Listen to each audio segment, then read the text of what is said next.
Okay. Hello, everybody. Just a second. I'm trying something a little new tonight. So in the ever-expansive world of ragtech technology, let's get this out of here. Boom. There we go. Hello. Hi. And this song is gonna fade out. There it goes. Hello, everybody. Welcome back to Twitch. I'm on Twitch. You're on Twitch. That must mean we're all on Twitch together. I hope you're having a very pleasant Saturday evening, doing some cool stuff. Um, but I'm glad I got this figured out. This is kind of a little new. So what I'm trying tonight is basically working on getting chat stuff set up. So if my messages up there sound a little like crazed and weird, the reason why those are up there is because I've been trying to get the chat to kind of overlay on my Twitch stream.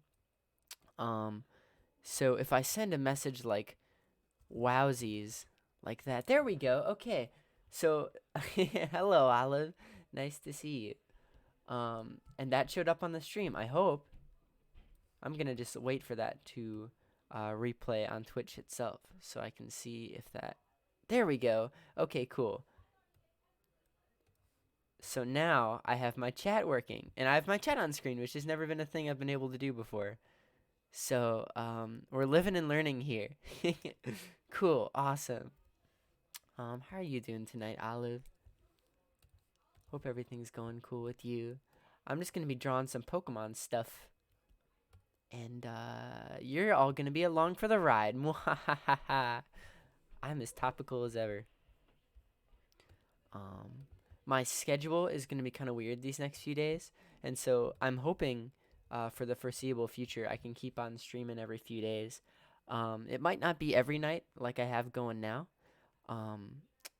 because I'm starting my summer job on Monday. I'm gonna be a camp counselor again, which is always fun. And then in the evenings, I've got a musical going on. I'm playing Mr. Krabs in the SpongeBob SquarePants musical for Schaumburg Summer Theater, which is like a little local theater program near me. So that's very fun and exciting, and I've got a little bit of that going on. So as far as stream scheduling goes, I kind of just got to play it by ear right now. So I guess we'll see what I'm able to do and what I'm not able to do. Um, if I have the time, I'd love to chill out here somewhere. Maybe not as consistently as I have been the past few days, but I'll try to just see where it goes. I'm not gonna try and jinx myself. But let me move over to drop pile here. Where are you? All right, I have to add drop pile in. But yeah, that's what I got going on.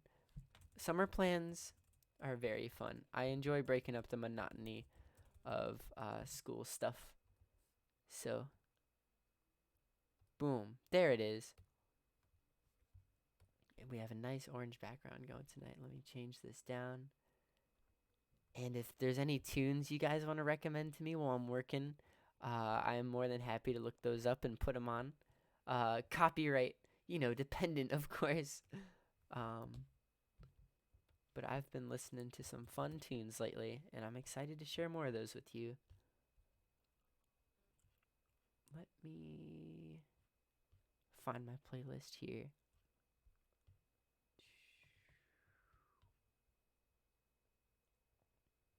Mm-hmm.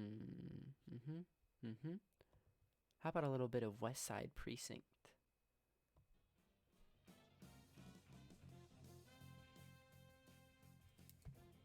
Yeah, that's funky. I like that. I don't know if you guys have been keeping up with the most recent Pokemon stuff, but I'm very excited about this new game.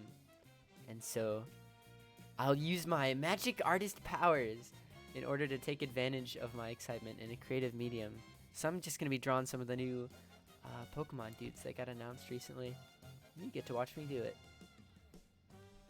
Very fun, very exciting, I know. I'm going to start with the little Pikachu looking dude. Every generation they kind of have a Pokemon that's a bit of a rehash of Pikachu. and they're not really exactly subtle about it. They started with Pikachu, and then you got Pichu, and I don't know if there was one for the 3rd generation. If there was, feel free to correct me. I'm trying to remember. Was there like a Pikachu clone for the 3rd gen? I can't recall. Cognitive interference, hello. Or cognitive interlace, that's it. Hi, nice to see you. I'm excited too. Dude, yeah. Hi, Semi-Round Oak, nice to see you too. It's going good. I'm excited to be getting to draw on stream again. I was doodling with a friend a few days ago, but I also really like just settling down and having a chill doodle stream on my own too. I've been trying to like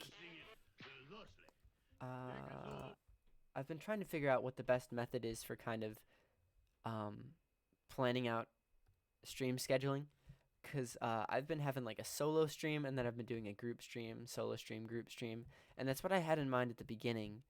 But as I was thinking about it more, you know, I think I'd probably want to cement myself with a few more streams where I'm just kind of doing my own thing first before I go into some more friend stuff.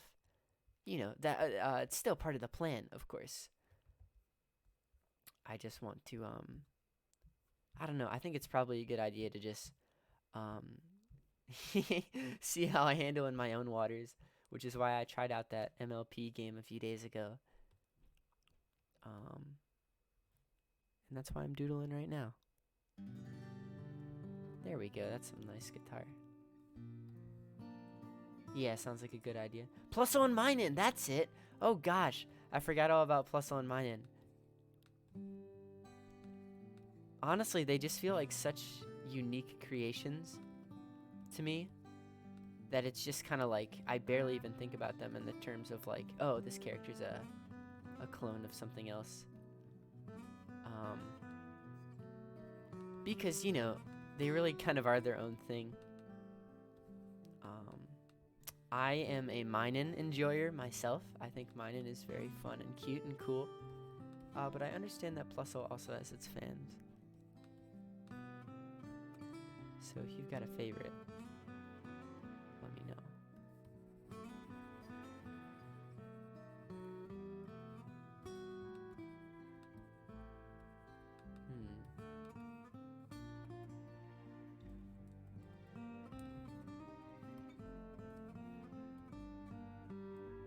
Who doesn't forget about them? Yeah, you're right.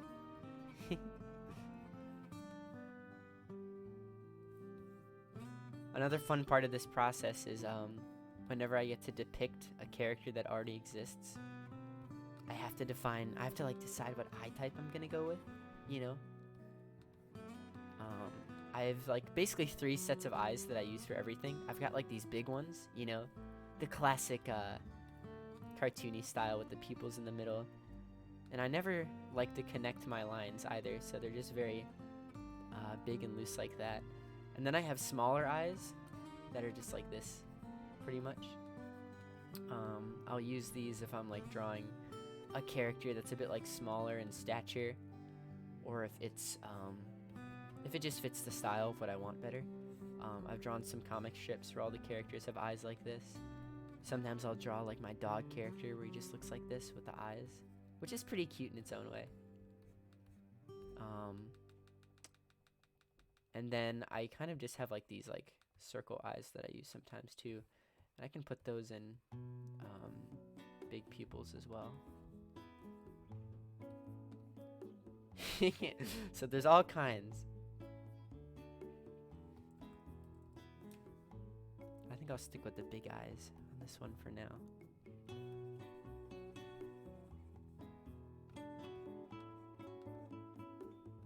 Do you guys have anything good to eat for lunch? I'm a little bit hungry because I haven't had dinner yet. But I'm snacking. I got some goldfish next to me.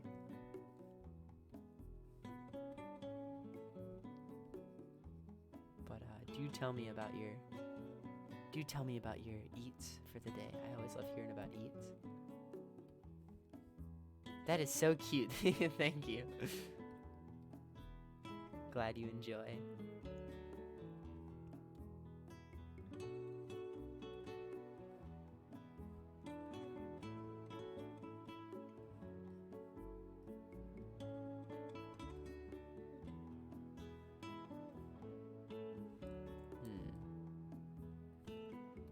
And he's kind of got a stubby little body here. The picture that I'm looking at, he's kind of just like hunched over. With big fuzzy arms. Those are my favorites. They kind of got the chonky legs. Pikachu used to have chonky legs. His legs used to be fairly chonky. But as of recent, they've kind of stopped with that. And that makes me sad.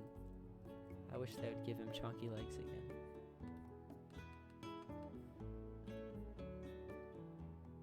Goldfish is always the go-to snack? Yes, it is. They're the snack that smiles back. It's the only snack that gives you endorphins while you eat it. Especially because they're fish, you know, endorphins, because they got fins on them. That's pretty funny. Hee hee ho ho ho. Nothing like a good Saturday night fish joke. I'll be here all night. Literally. Just had some kettle cooked potato chips. Those sound delicious. Honestly, I've never been like the biggest fan of potato chips. I don't know what it is. I think they I'm very susceptible to kind of like salty snacks. So when something is like really, really salty, my taste buds kind of like tense up and feel real weird. I'm not sure how to describe it. It's kind of like oh man, how do you even describe that? I guess it's like the equivalent of biting into ice cream, but sort of in a salty kind of way. You know, it just makes everything feels pretty oversensitive, and I don't like the way it feels on my teeth when I have something that's too salty. It's just I don't know, how do you describe that? How do you describe the taste of something being too salty? I guess that's just what I'm trying to say. It's very bitter. I don't enjoy it. Tinpar is here. Hello. Wow. We've got all the biggies coming in tonight.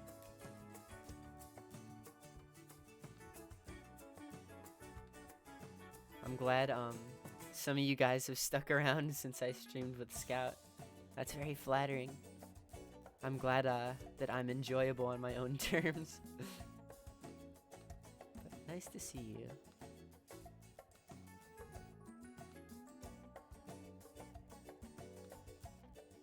There we go. Ba-dum-bum-bum-bum. It's also very flattering because I'm very, very new to this. I experimented around a bit with VTubing in 2021 over on my YouTube page, and I had a different model and everything. And so I really only got to try that like a few times because I was busy with school. I only got to stream like 4 or 5 times over the course of like 5 months. And it was fun, you know. I think I did a game of Scrabble. I played Toontown a bit. I also did some art stuff. But I haven't really done anything like on a regular schedule up until now. So it's fun to just be able to kind of like take things at my own pace during the summertime. You know, and you guys are kind of the first to really be here and see that. So I don't know if I'll ever get on that influencer level, of course. I don't know if I have what it takes to influence the general public. But if I can carve out a tiny cult-like niche for myself, then that's all that matters. When something is too salty, it's like biting into a car battery. Oh my god. Well, the only way you can make that point of comparison is if you have some prior experience with the subject. I really hope your car's okay. And your teeth, of course. But the car comes first. That's pretty cute. I like this.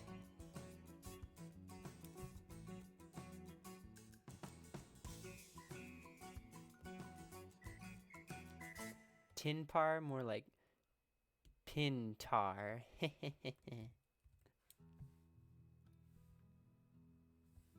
I'm just kidding, I'm just kidding, I'm just kidding. Don't hurt me, I'm just kidding, I'm just kidding.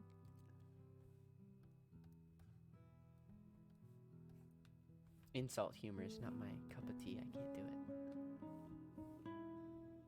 I'm too nice for that. There we go. I was like, I can't do orange on an orange background. It's gotta be darker. Indeed, I often expect car batteries by eating them. Oh my gosh. Holy moly. That's not healthy.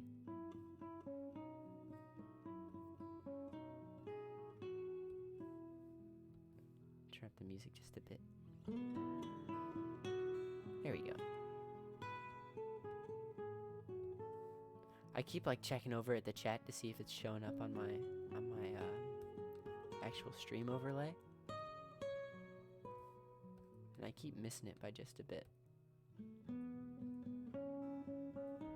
There we go. Okay, so I'm just gonna put it a little higher up here. Maybe a little smaller too. Or maybe I should put it at the I don't know. Do you guys think it looks better on the top left or the top right? I'll move it wherever you want. Battery acid. Ah, tasty. Delectable.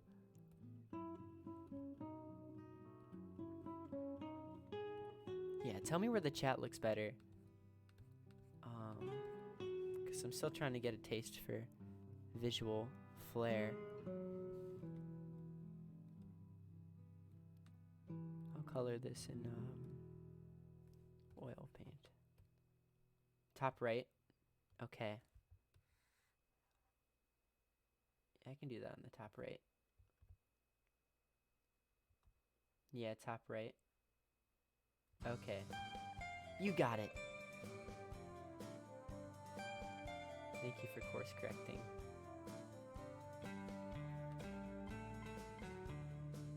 Cool. Now we understand each other.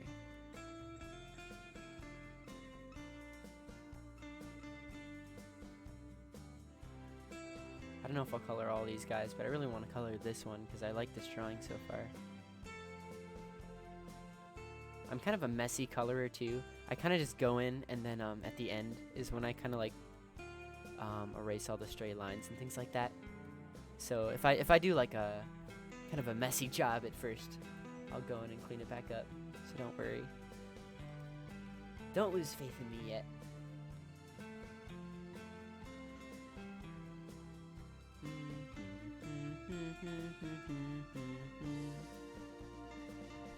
Yeah, there we go.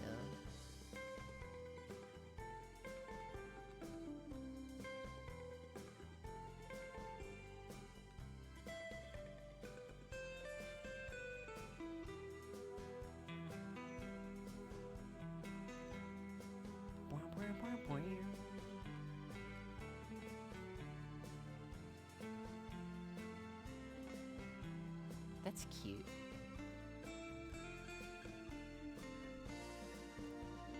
I used to have a heck of a time trying to because I would never finish up the lines on my eyes. And so I would always never be sure where I should have the, the whites of the eyes conjoin with the fur. But I've gotten better at that. Sometimes I don't even sometimes I just leave it open like this. Which is nice in and of itself on occasion.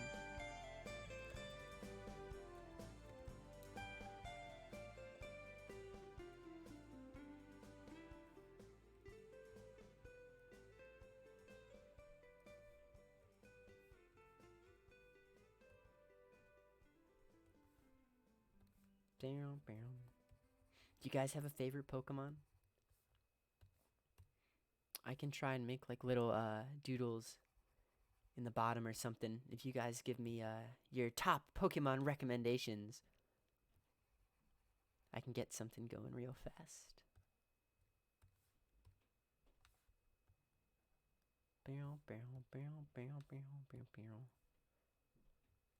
That's so adorable. Thank you.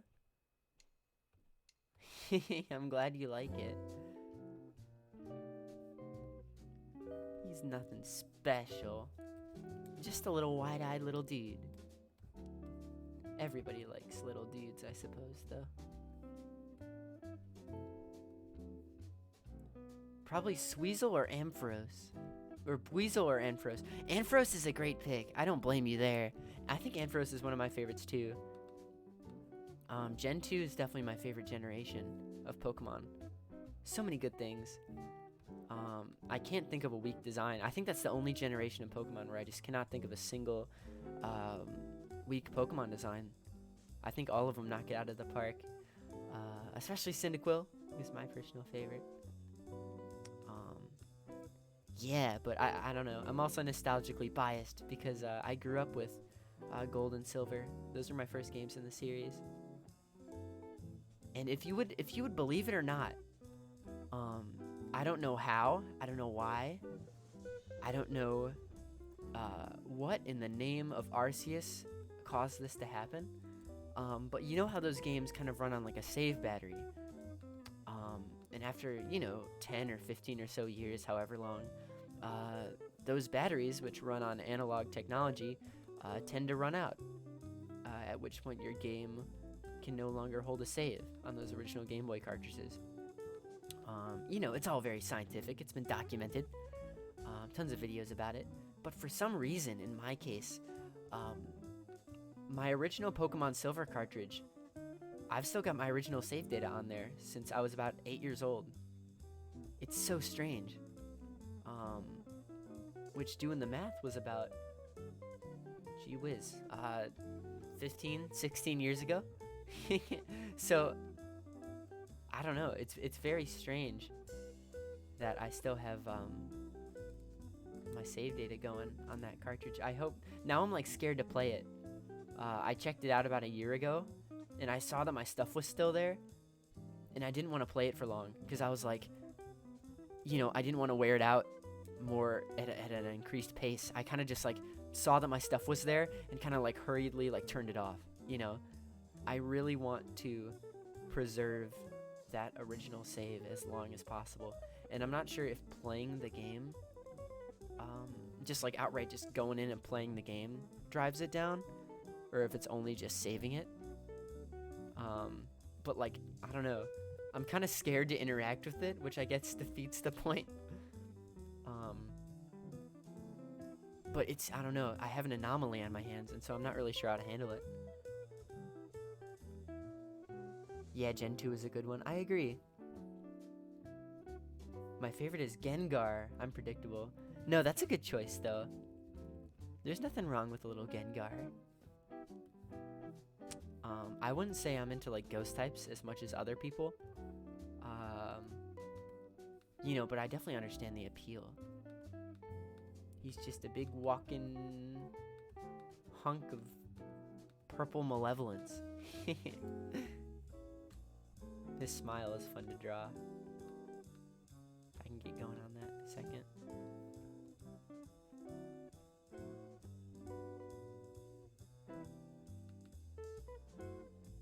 Okay, well, I should expand out this part. Doesn't look too weird.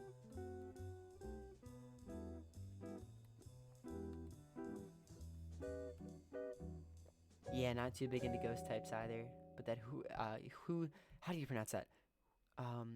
Oh man, I haven't played Arceus yet. Hisuian? Hisuian? I'm embarrassing myself right now. I forget how you pronounce the name of like the new region. Hisuian Typhlosion. He's cool. I do like him. Grunge Typhlosion. That dude would be at a Ben Folds concert, for sure. I would love to jam with him at some like early 2000s grunge band, extravaganza or something like that.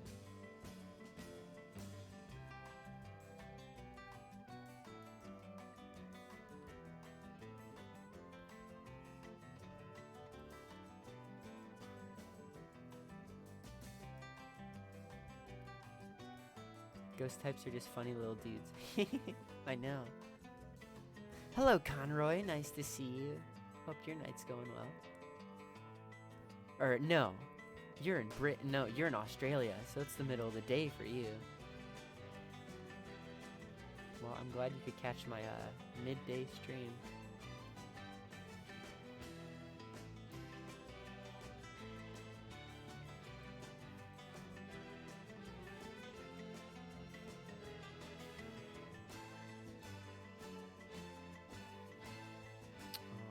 Hisuian? I'm gonna like be obsessed with that for the rest of the night if I don't figure it out. Hisuian. I'm looking it up. Hisuian.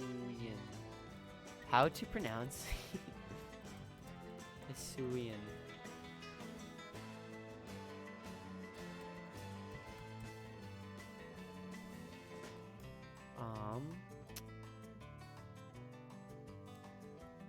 Let me listen. Hisuian. Hisuian? Is that it? Is it Hisuian? Okay. I guess that makes sense. Emphasize the prefix, not the suffix.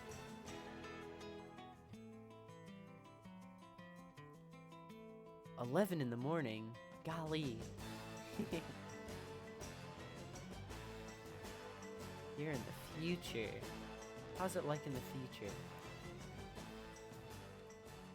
What's going on in the future world?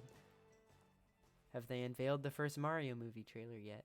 That should be coming any day now. I'd hope.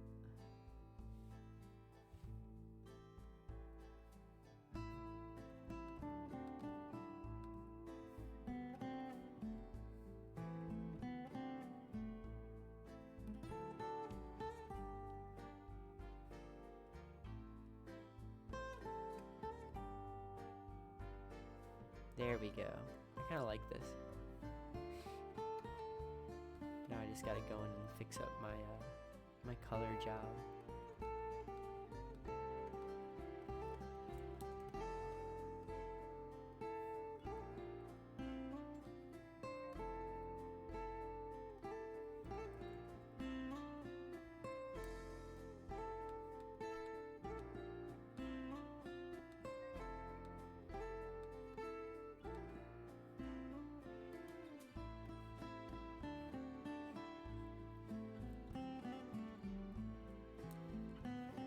This heckin' chonker of a dude. Surprisingly normal. Good. I got things to do tomorrow. I would hate it if the world exploded in a fiery ball of flame. Though I guess if the world exploded in a fiery ball of flame, then I would kind of not have to worry about my preoccupations in that sense. Nobody would. But then the new Pokemon game wouldn't be coming out, so I don't know. There's pluses and minuses to this scenario. Yeah,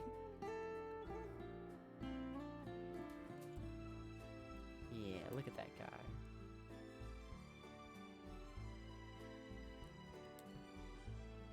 Palmy, that's his name.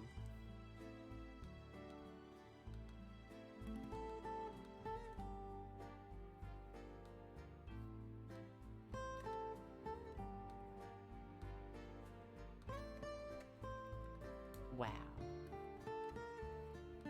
Such an inspiration.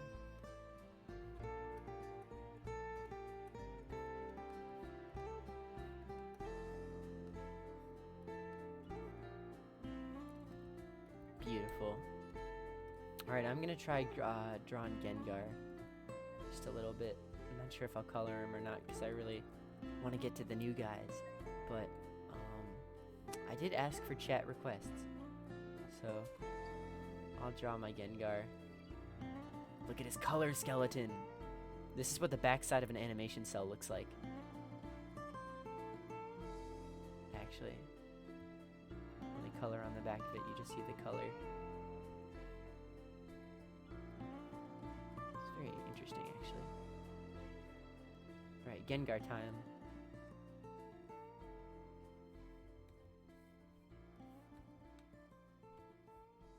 I'll see if I can do it by memory. I think I should know what Gengar looks like. I don't really have an excuse.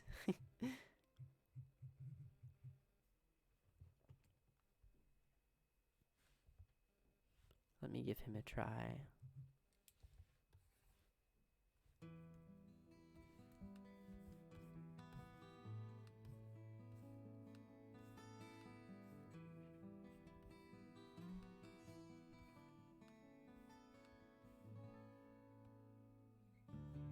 Yeah, something like that.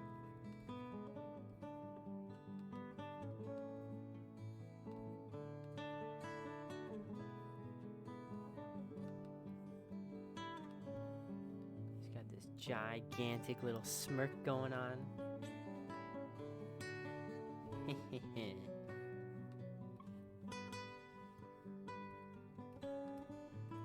Yeah, I like that. Okay, well, this is like the fourth kind of eye I do. I can give it the old, I don't know what you'd call it. It's like a malevolent sort of look. I don't have very good names for my art descriptors. Yeah.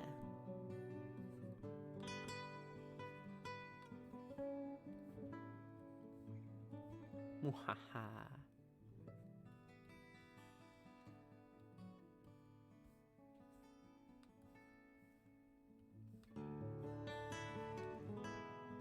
There was a Pokemon,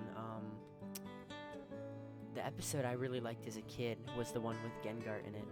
I used to have a lot of those Pokemon episodes on VHS, and I had the one where Ash and Misty and Brock went to the Pokemon Tower.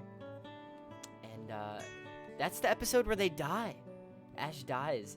He gets a chandelier dropped on his head, and if it wasn't for the kind deeds of Gengar, Haunter, and Ghastly, then Ash would be dead. Ash dead theory confirmed. It would all be a coma. Is that where that theory comes from? Is it from that episode? Is it? There's like, okay, so there's like this Pokemon fan theory, right? Goes back to the way old days. This was around when I was a young pup. But little Ragtag, down on the schoolyard was was suffering from severe Pokemon brain rot, and he would believe just about everything he heard. And so when the story got tossed around that Ash Ketchum has actually been like living his entire Pokemon journey in a coma, I was like, my mind was blown. I was like, well, this theory can't possibly be true, but again, I don't have anything else to disprove it, so it could possibly, I don't know. You know, it was the kind of thing that would keep you up at night wondering. And I think that probably stemmed from this episode when that chandelier hit him on the noggin. You know, did he just imagine these benevolent Pokemon spirits coming to save him? Is he really in critical condition at the hospital? It's hard to say.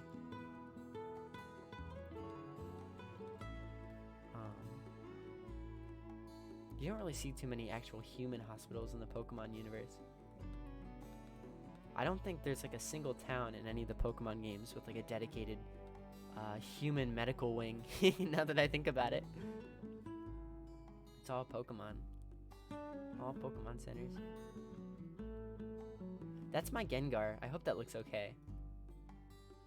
I have him in like a karate pose for some reason. Yeah, what the heck? Ash gotta be more careful. That's what I'm saying. Exactly, dude. If it's true, the only thing he'd be catching in my end is the hospital bill.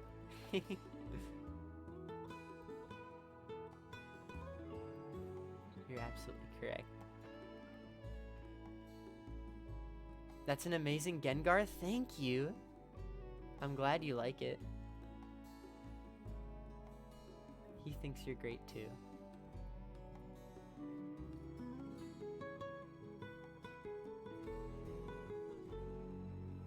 Yeah. Do I give him eyelashes? I don't know. Maybe I'll give him like punk lashes. How about that? Yeah, that looks metal. There we go. There's some punk lashes for him. Now he could be hanging out with Isui and Typhlosion. That's awesome. It's a cute Gengar. A cute Gengar appeared. What will you do? Give it a kiss on the cheek, maybe? Mwah.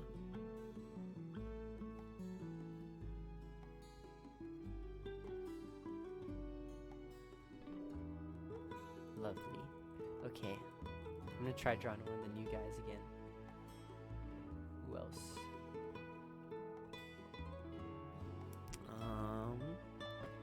Let me get back to my list. They're on their way to commit crimes? No way. Gengar's just a sweetheart. You don't know him like I do. He wouldn't hurt a fly. Alright, I'm gonna move my chat. I'm still trying to figure this chat thing out. So, when the new messages come in, they kind of disappear into the ether real fast. I'm gonna try. I've been trying to like put it in the right place so messages don't get cut off. I don't know. I'll centralize it later, I guess. Yes, mwah, exactly.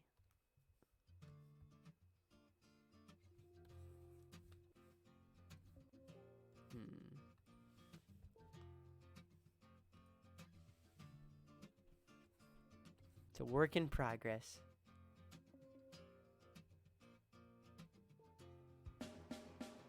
I'll draw this little plant creature.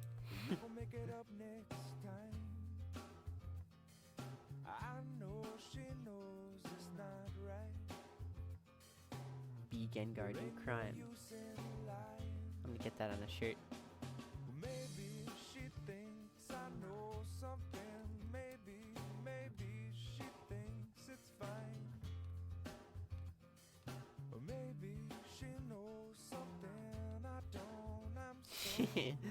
This is one petrified plant. You see, because this character is going to be a small character, that's when I use the small eyes.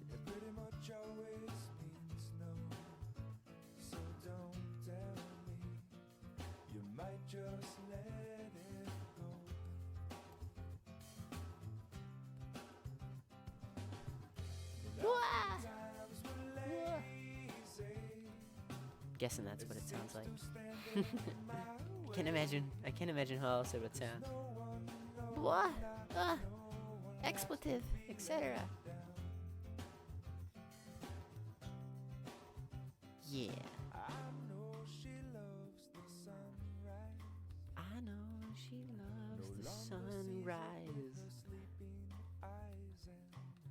I know that when she said she's gonna try, well, it might not work because of other ties. And I know she usually has. I think the plant Pokemon are pretty cute. I like them a whole lot. Cherum is a favorite. Cherubi. Cherubi. It's a good one too. I used a Roserade on my Diamond and Pearl team. And I'm not usually the biggest like grass type user, but there are certain ones that I just have a soft spot for, and I do love me some Roserade. Very good design, very fun Pokemon. When I play, I don't usually look at like the EV and IV stats. I know that's the proper, you know, if you really want to have like a competitively viable team or what have you. But I really just play it for fun, so I just choose the Pokemon that I enjoy. And you know, like of course I always try to go for a well-rounded team of Mon. But in general, I tend to just go for the ones that I think look cool while still being well balanced.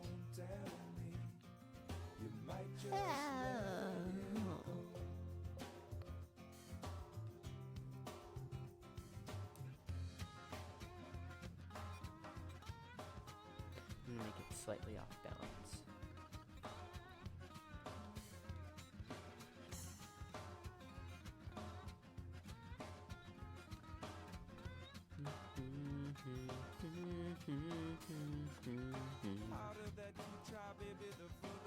I guess for a lot of you that really started watching me recently, I wonder how much of like a mystery I am. Just kind of an enigma dog person that came out of nowhere when I started streaming a few days ago. But for those who aren't acquainted with me, I guess I should start talking a little bit more about myself and stop pretending that I've been doing this for years. I really only started drawing about, what is it, man? Yeah, a little over 2 years ago, I suppose. Oh, that's a good one. Yeah, I really only started drawing when the pandemic hit, March 2020. That's when I purchased my first art tablet, which is a Wacom Intuos. And that's still what I'm using to this day. But I think I've gotten a lot better with it over time. My old stuff used to look very, very crude and antiquated and weird. I thought it looked cool back then, but by today's standards, I don't know. I'm trying to remember, what was my first digital drawing? I think it might have been Chip from Sonic Unleashed, if any of you are fellow Sonic connoisseurs out there.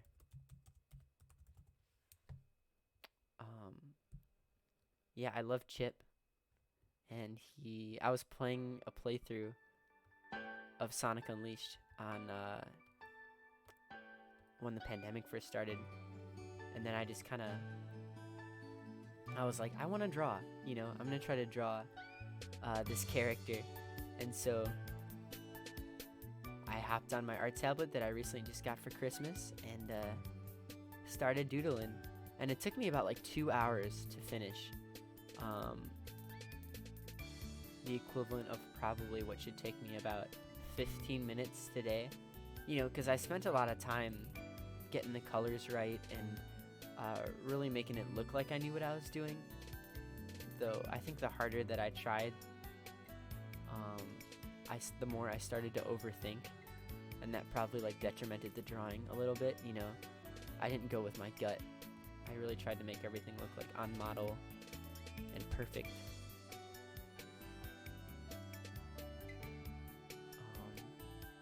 And nowadays I'm very loose with my art style, but back then I tried to be like very tight and on model. I still have that drawing up on my Twitter. I think if you scroll back far enough, if you go back and look, you should be able to see my first digital drawing.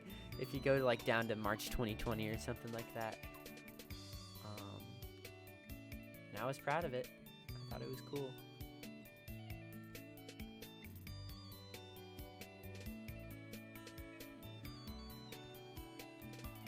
That's come a long way. I used Paint Studio, or it's called 3D Paint on Microsoft. I use Clip Studio now. I switched over in around like October of that same year.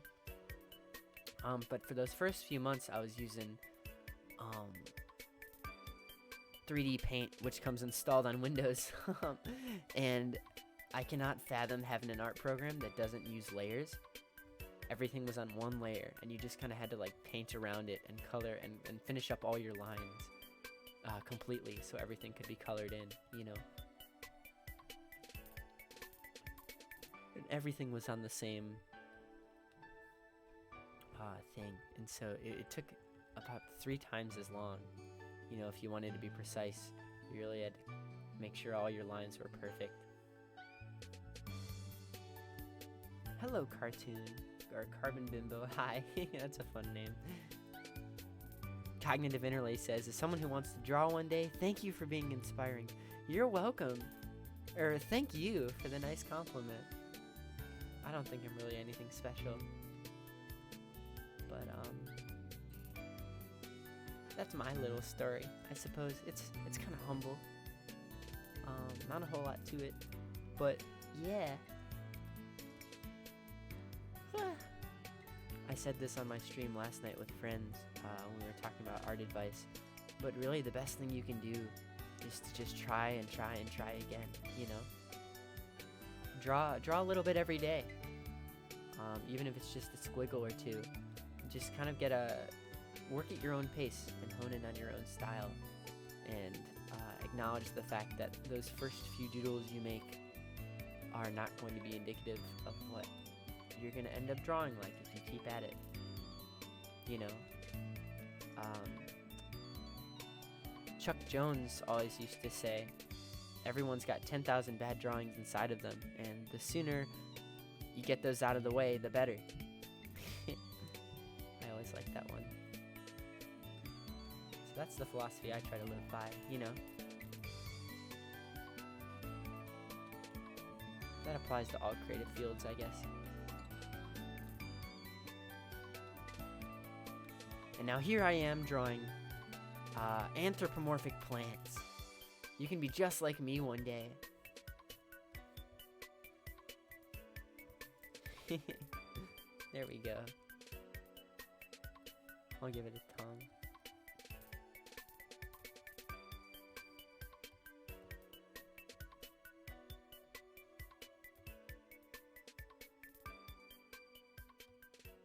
Yeah.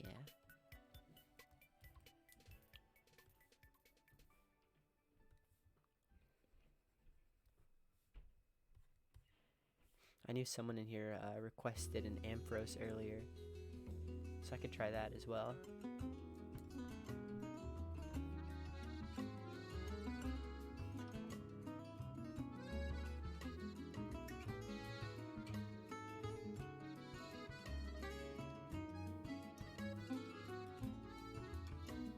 Oh, I forgot to add the water drop. It's the quintessential nervous expression tactic.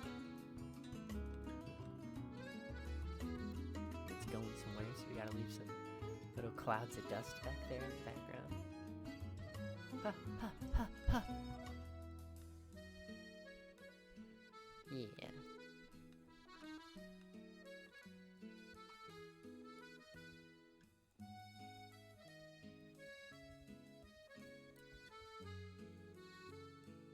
Alright, I'm gonna try to draw an Ampharos. I think I should be able to do this from memory too. You know, I'll try. We'll see. It's a little smaller than my border.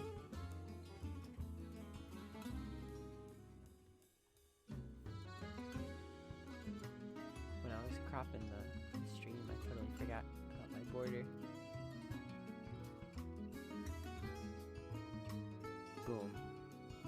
There we go. That's something.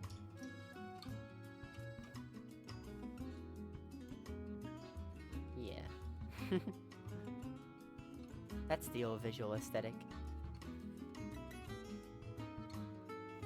Alright, Ampharos. Do your worst.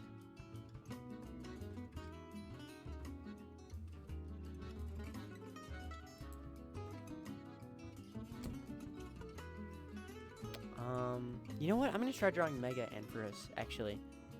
The one with the cool hair. I haven't given that a try yet, and I think that would be fun. I really like their design. They're very, very pretty.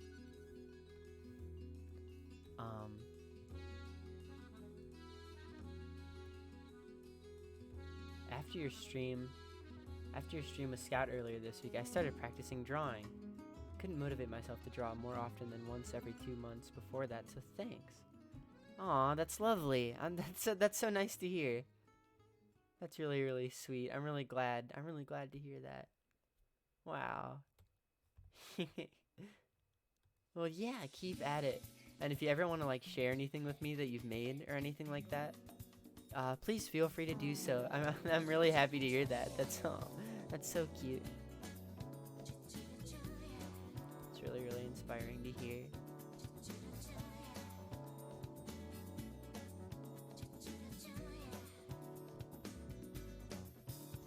still playing around with my Twitch chat. Put an exclamation point in there to see where that pops up. All the way down there. Okay. That's not the worst. That's fine for now. I'm good with that. Where were we?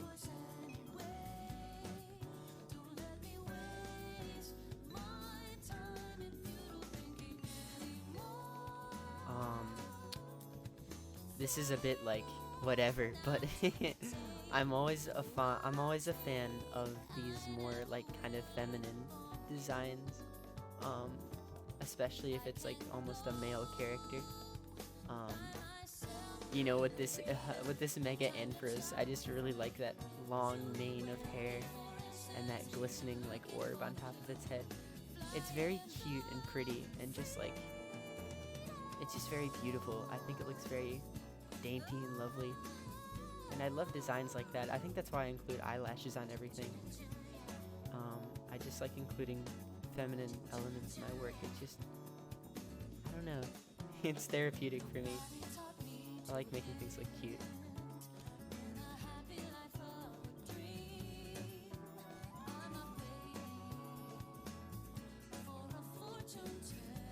That being said, I hope I don't horribly mess this up.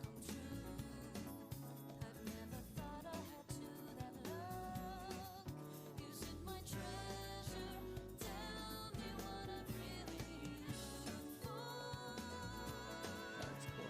There we go.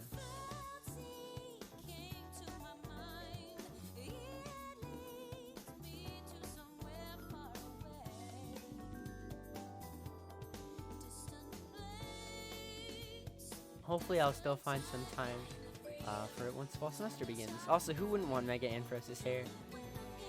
You absolutely are correct.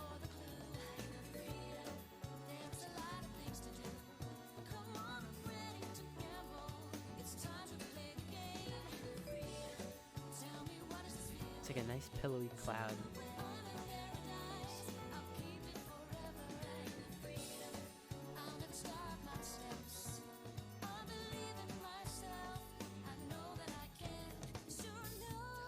I agree, it's totally pretty and cute looking. I think so too.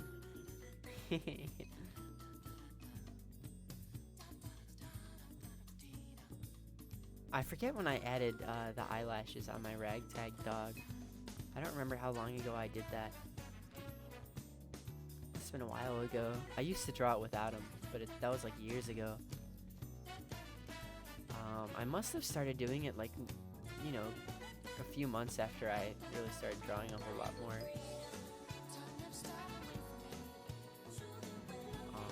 For sure. I don't remember exactly when though.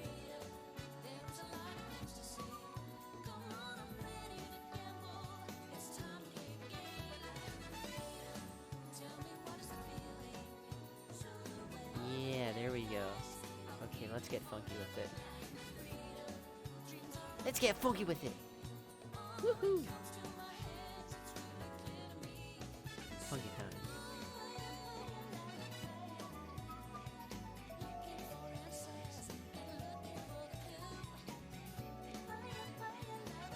Wow, look at that dude. Axl Rose.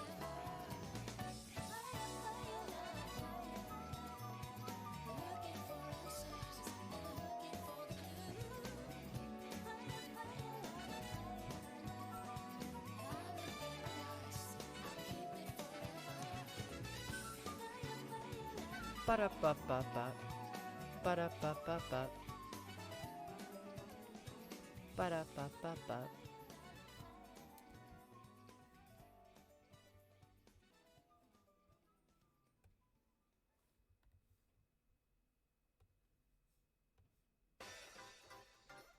Give myself some more space here.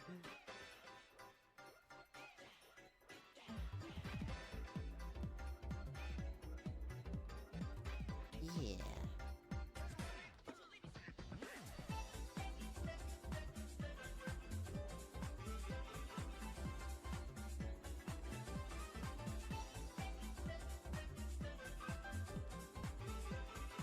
Woo. was it? I had Pokemon Stadium 2 as a kid on the Nintendo 64, and I always really liked Ampharos because whenever you would select it and take it out of its Pokeball, it would make a stock sheep sound effect. It was really, really cute. You would take it out of its Pokeball and it would go bah. It was very adorable.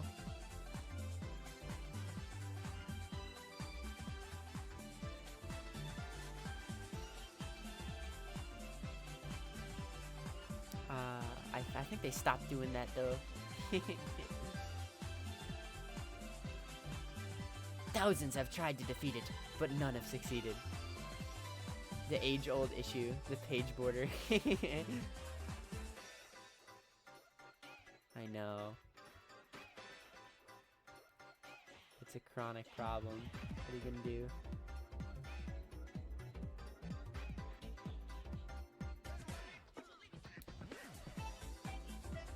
I should really just like I know a few artist friends of mine. What their strategy is, they usually just open up just a giant canvas and they just draw all around it. But my issue is whenever I open a giant canvas, then I just subconsciously start drawing super big, because then I'm like, wow, look at all this space I have, and then I don't. You know, it's like I resize everything in my head to be like I'm working on a regular canvas, no matter how big I make it. So I just gotta stop doing that, and I'll be fine. Like I could, you know, with a canvas size this big, I could be drawing a lot smaller than I really am right now.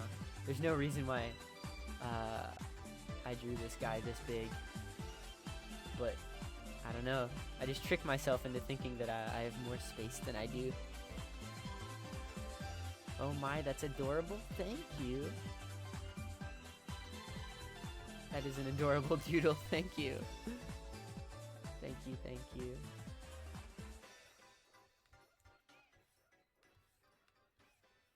Glad you think so.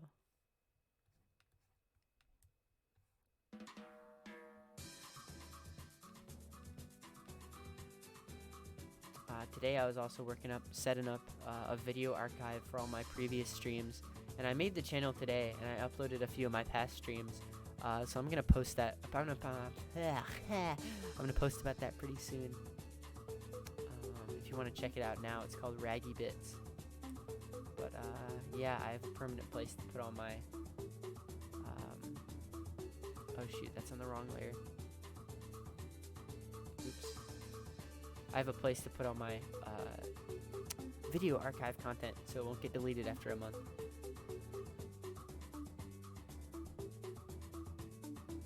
Which is very cool.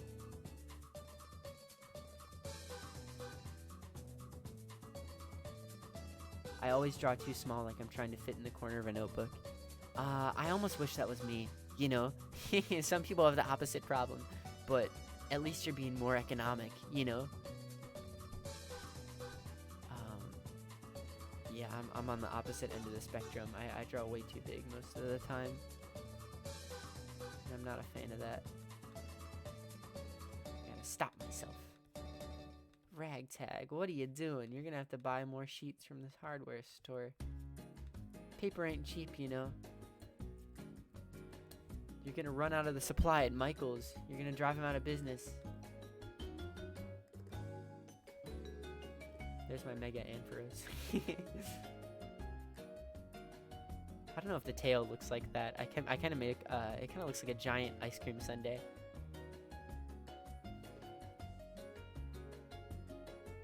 But it's something, you know.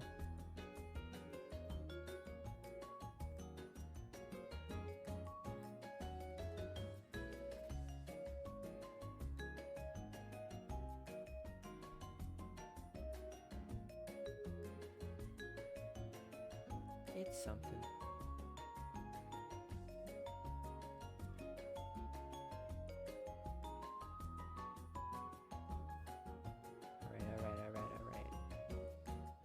Alright. What's next? What can I do?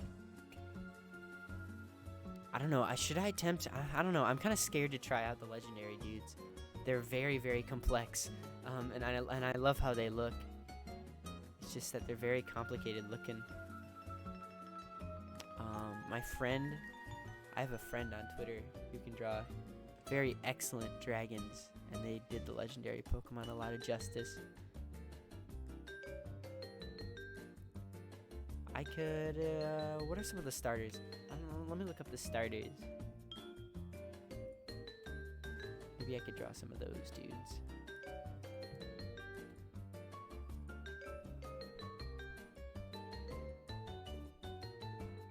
Do you guys have a favorite? I don't know how many of you are Pokemon fans in the chat.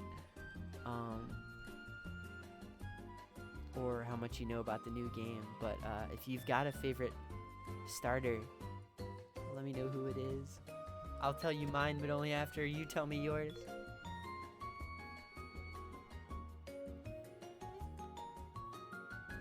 I don't know if it's gonna be easy to guess or not.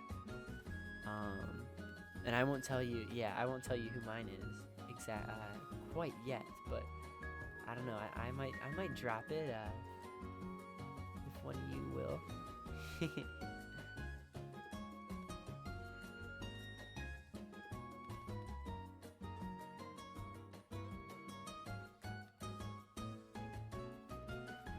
I don't know why I'm drawing a ragtag right now. He's not a Pokemon.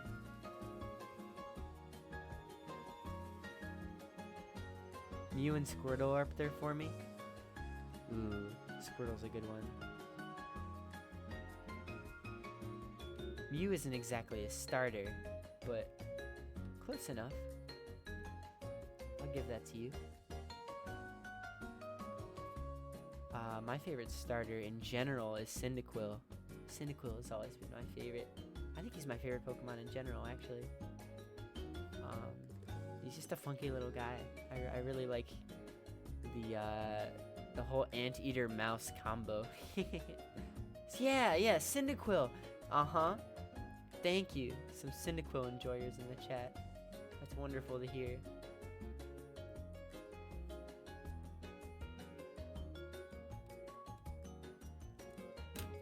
I never really played or watched Pokemon, but my favorite is Eevee. Is that how you spell it? It is, I think it's E-E-V-E-E. I don't think there's an I in there, but I'm giving it to you because Eevee is wonderful. I guess Eevee is technically a starter now. If you play Let's Go Pikachu or Let's Go Eevee, I mean, I guess that counts. So yeah, that's a valid choice. So many possibilities. But yeah, I don't know what it is about Cyndaquil for me. He's just so compact and lovely.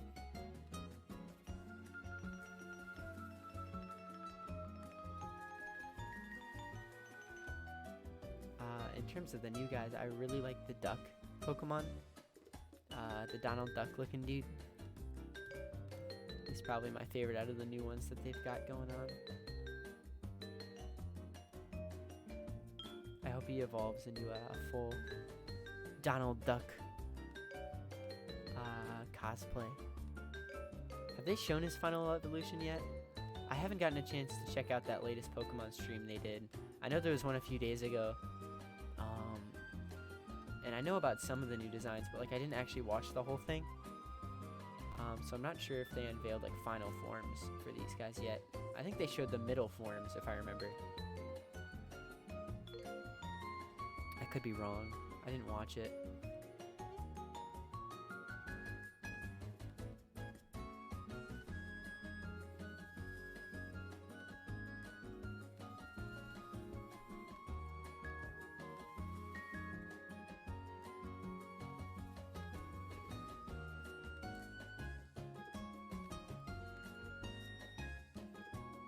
Yeah, there we go.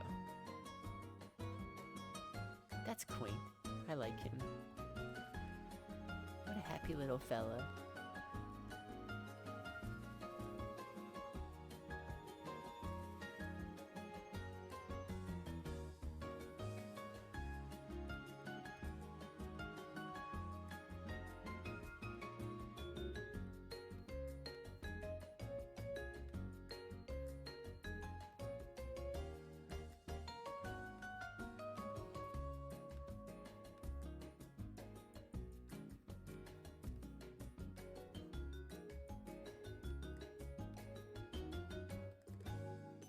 He just looks happy to be alive.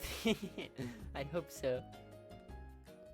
I can end your life right now if I wanted to, mister. I've got this tremendous eraser in my paw. I control your existence. Yes. Whether you live or die is up to me and me alone. I could erase your nose, or your feet, or maybe that little duck hand, but I won't.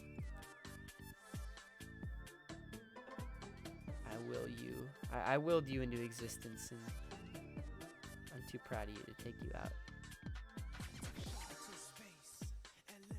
Happy little duck. He's a happy little duck.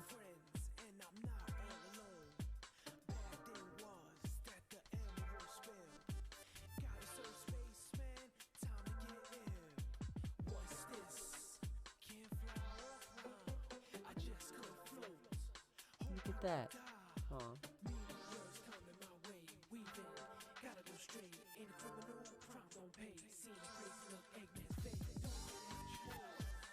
Bum, bum, bam, bam.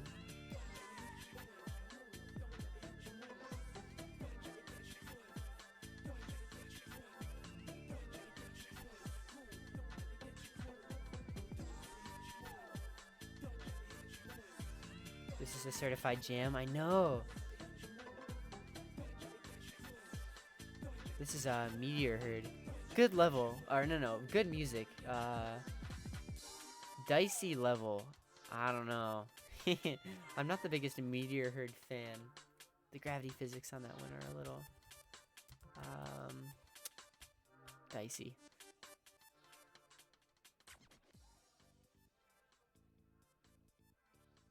But I love Sonic Adventure 2 for the most part.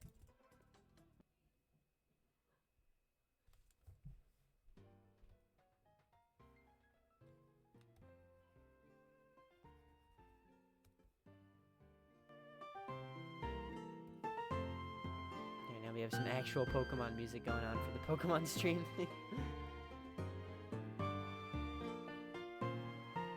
I think ahead. I don't just put on whatever music I feel like. What? Yeah, from what I can remember, Media Herd, or whatever it was called, wasn't very good. But at least it wasn't the water level. Are you thinking about Aquatic Mine? In which case, yeah, you're right. Yeah, Water Mine isn't Aquatic Mine isn't exactly my cup of tea either. There's a lot to like about Sonic the Hedgehog, but its ideas of water levels aren't always my favorite. Sonic Rush is pretty good though. Sonic Rush has some good water levels. Water Palace is a jam, and it's fun to play. So they got them both on that try.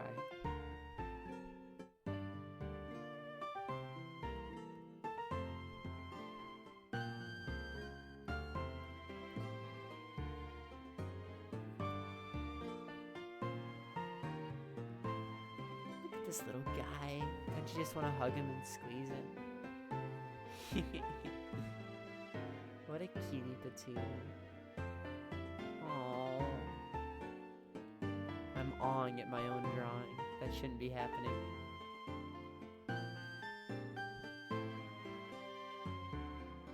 Just what happens sometimes. I'm crazy like that.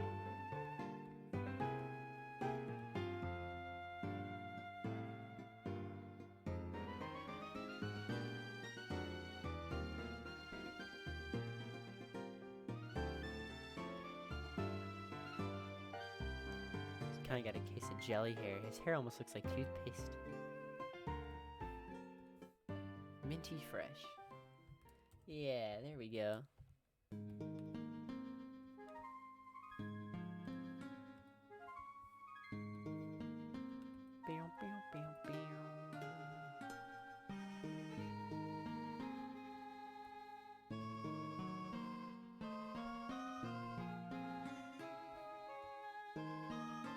I awe at my own drawings all the time, it's okay.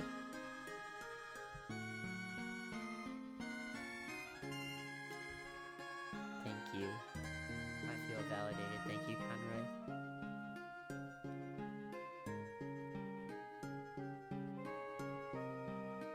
Look at that hairdo. Styling. Stacey, man. Stacey. Damn, Daniel. Back at it again with the Crest toothpaste haircut. Stacey, man. Stacey.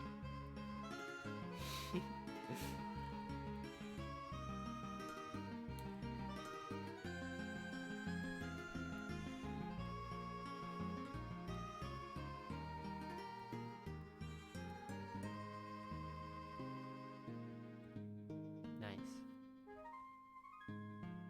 Very cool. Pew, pew, pew, pew.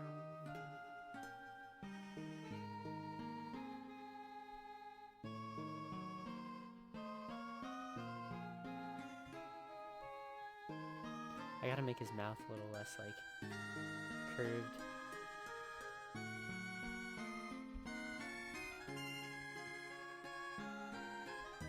This is a very nostalgic song. The DS, I believe, was the last Nintendo system to have its own, like, dedicated sound hardware.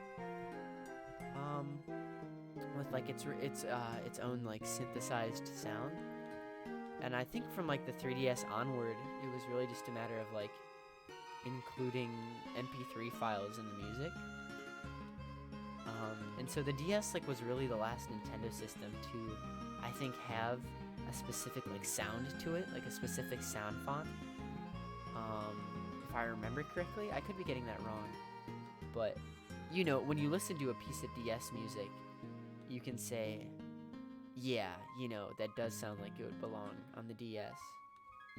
Versus with everything onwards, it's kind of like, oh, you know, it's a piece of music they put in there. And I think the DS music is very distinctive. I think it's very good.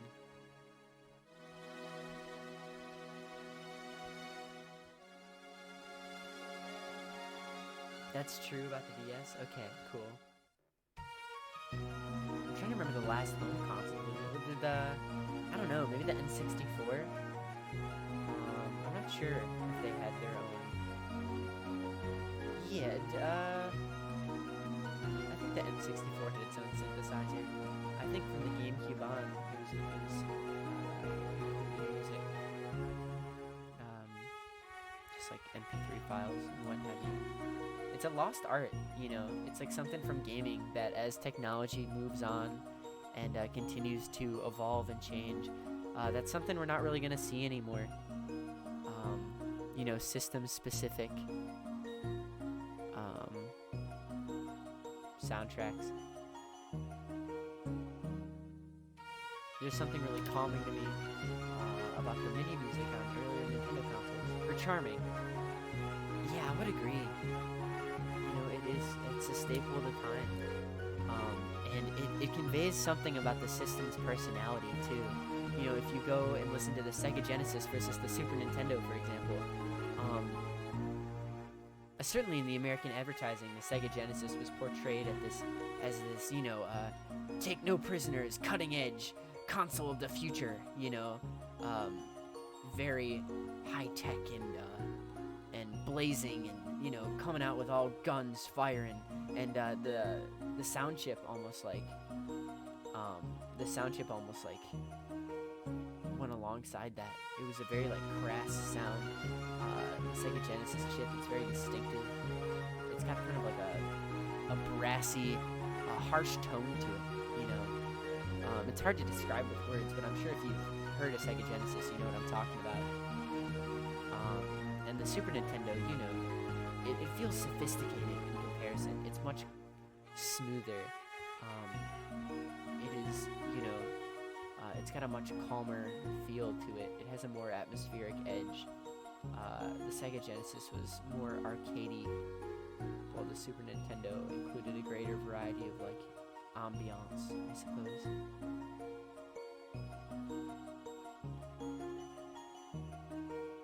It sounds more melodic. Yeah, absolutely. I'm drawing Sonic the Hedgehog because I'm talking about Sega. It just sort of happens. I start talking about Sega, and then my hand instantly goes to a sheet of paper and starts drawing Sonic. I can't help it.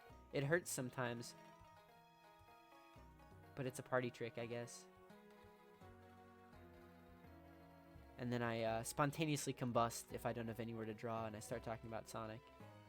You know, I actually explode in real life.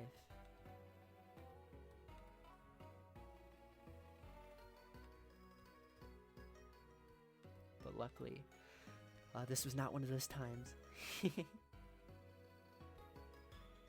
My professor went through the entire history of consoles. That's awesome. Would have loved to have been there for that. I'm self-taught. Everything I know, I learned from the best. Me. No, I'm kidding. But I've been fascinated by video game history ever since I was a pup.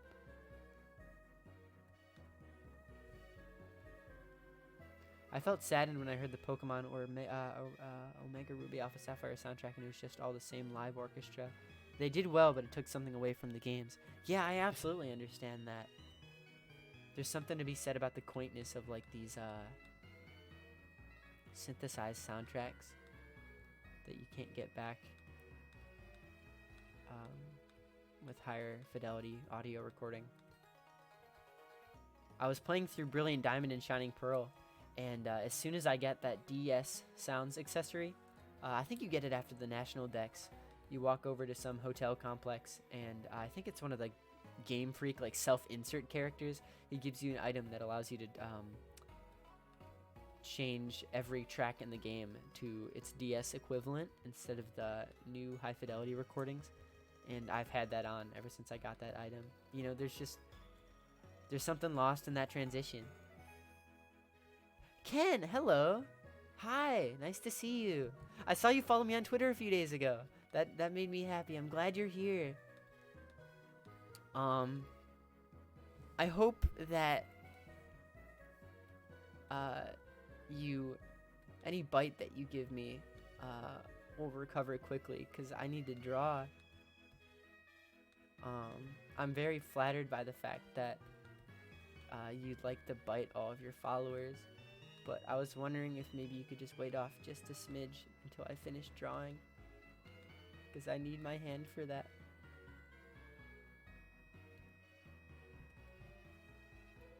I'm drawing Pokemon right now, by the way. If there's any Pokemon you want me to draw, you or any of the new chatters, feel free to suggest something, and I'll get on that.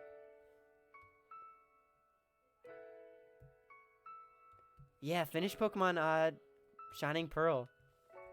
I wish they would give you that item earlier, because now I just like want to keep running back through all the towns and like listen to all the DS music. I wish they would give you that item sooner. Ugh. It's cool. Wow, look at all that.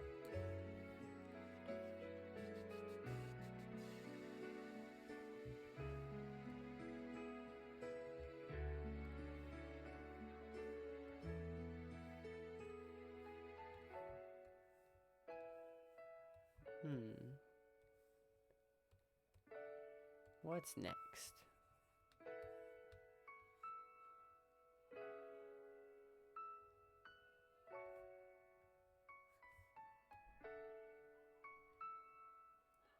Snivy, huh? I could do Snivy. Little reptilian.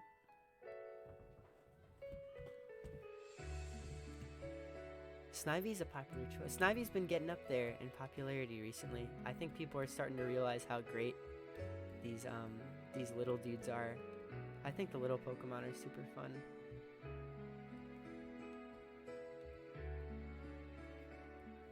Yeah, I can do Snivy. Let me start on a new layer. Where did I open that? There we go.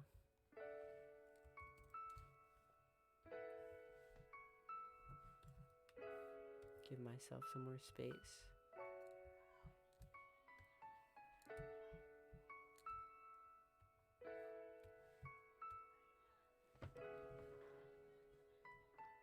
Yeah, I had the same gripe with Soul Silver and the GBA Sounds item. It's here, but there's not much to use it on.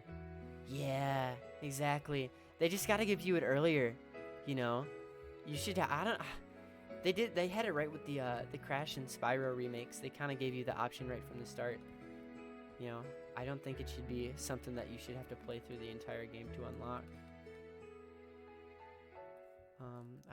I'd just love the chance to do that from the beginning.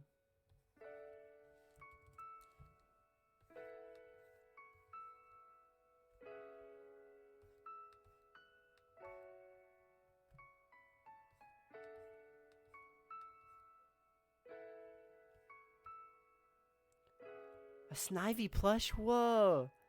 Sign me up. I made a silly decision back when I first played Black and White, and I chose Tepig. I thought I was in that point in my life. Black and White came out when I was like 10 years old, and so by that time, I was kind of the opinion that grass starters were kind of like the worst option to go with. And then I chose Tepig instead, and I don't really like Tepig that much in retrospect. I don't think he has like the coolest design or anything. I think Oshawott probably even a better pick, but I was really just about like, I thought fire types were all that, and I really glossed over some great looking starters. I love Snivy.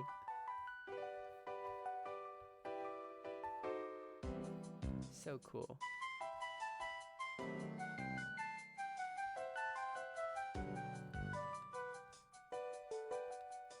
I'm doing this from memory, by the way, so if there's anything like I'm getting wrong, feel free to correct me.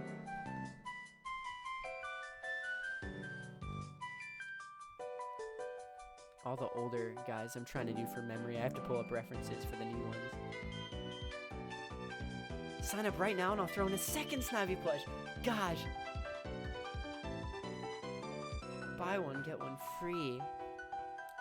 I'm gonna abuse the heck out of this system.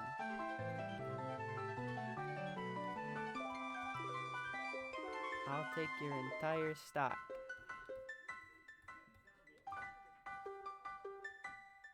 There we go. That's kind of how Snivy looks. Kind of. I don't think he has quite as crazy of eyes. But that's something.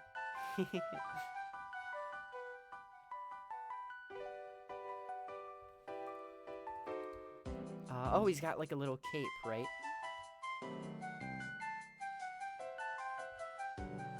Yeah, I'm doing the infinite Snivy plush cheat code. Up, up, down, down, left, right, BA, select, start, Snivy, plus 100. Yay.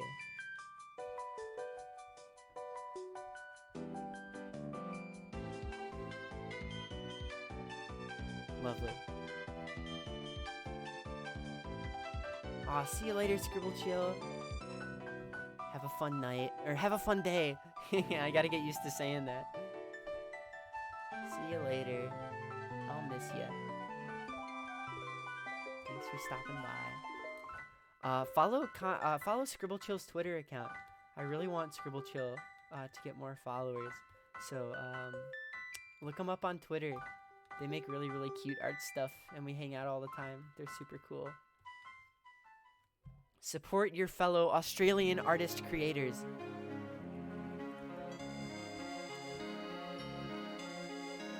Yeah, that's a Snivy.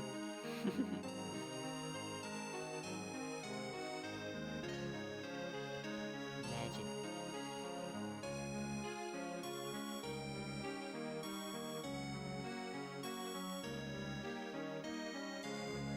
Alright, let's color you. Thank you. I'm glad you enjoy my Snivy. Oh wait, no. Oh, it has its thing going across the top of it. I'm like remembering this as I do it. I was wondering because something looked off there. Yeah, okay, that's Snivy. There we go. Little nostrils. And last thing, we gotta have some. I'm gonna yassify it. Hold on. There we go. Now it's art.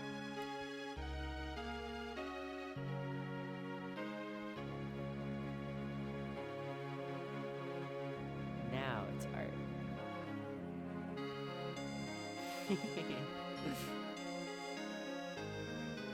Thank you. If you like eyelashes, boy howdy, you're gonna like all of my other drawings. They all have one thing in common. I'll let you guess what it is.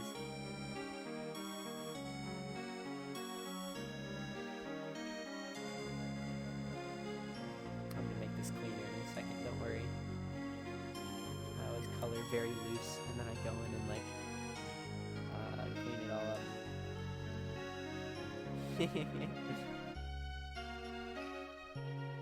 I've entered a world of eyelashes. You can't escape. Look at it. Look at it. So many beautiful lashes.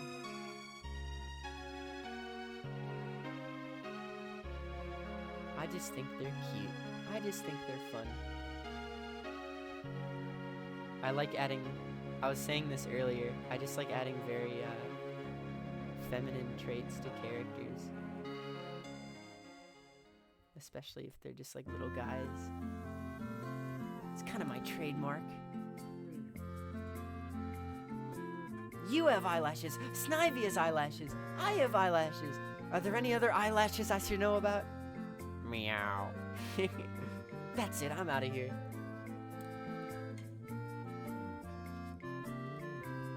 Lashes everywhere.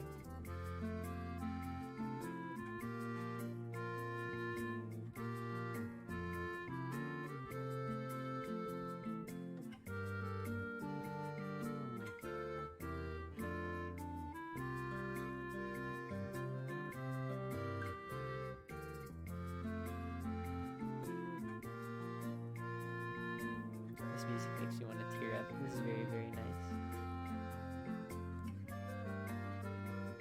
Forgot how nostalgic I am for those late 2000s Pokemon games. Oh, you don't get this anymore. You don't get this on like the newer sound technology. Man, they've gone too far. We need to go back to the late 2000s and stop right there in terms of technological advancement.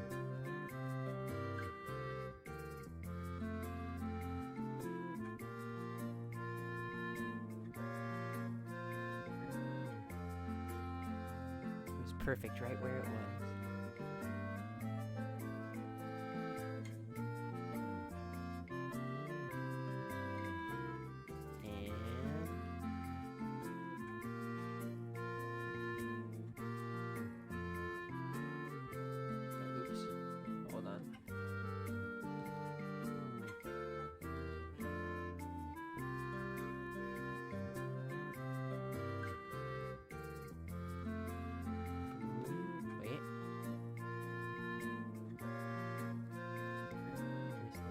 There, coloring a little here,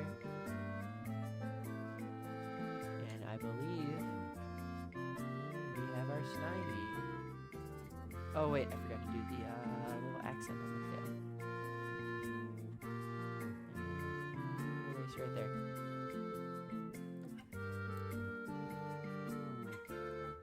Wow. Excellent. I haven't played anything past Gen 3 besides Heart Gold. I hold its soundtrack so closely to my heart. And eyelashes. Dude, me too. I'm glad we can agree on both of those related topics.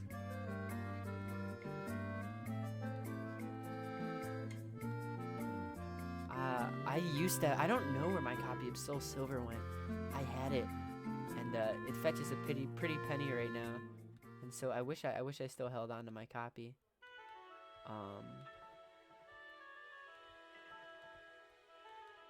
But it used to be around here somewhere, and I don't know where it went. But I think that is one of the greatest Pokemon games ever made. I should re-buy it sometime when it's not $1 million online.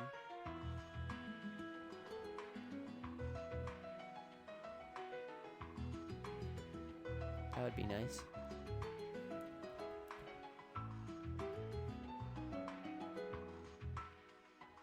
Here are the rest of my doodles, if you haven't seen them yet. Okay, what's next?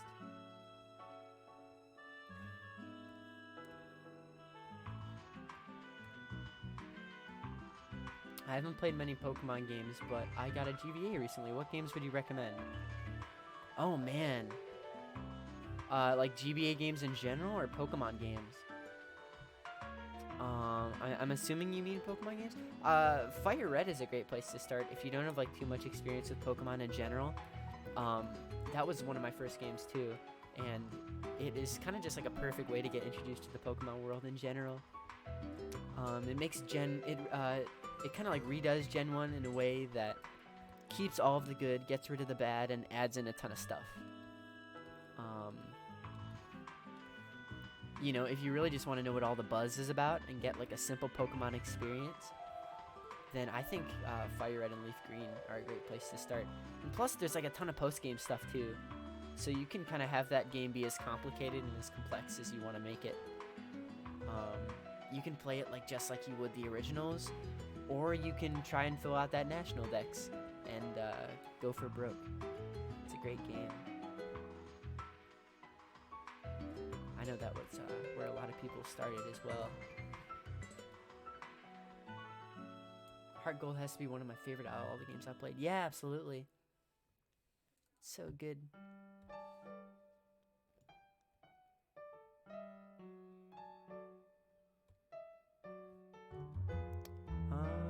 Okay, let me do the cat starter. I haven't done him yet. Her. It. Pokemon are its.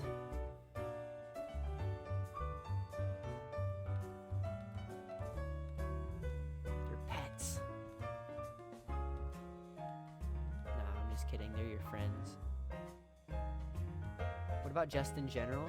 Oh man, great Game Boy games in general. Wow, that's a loaded topic. Let me think. Wow, okay. I adore The Legend of Zelda, the Minish Cap. I think it's a wonderful game. I would absolutely inquire you to check out the Minish Cap. Beautiful GBA game, great Zelda game in general. Very underrated. I would advise you to check out that. Check out the Sonic Advance series. That's wonderful too. Just great platformers in general. What else? Advance Wars is a great tactical combat game that you wouldn't really expect. I think it got its start on the GBA, and it's still going today, if I remember correctly.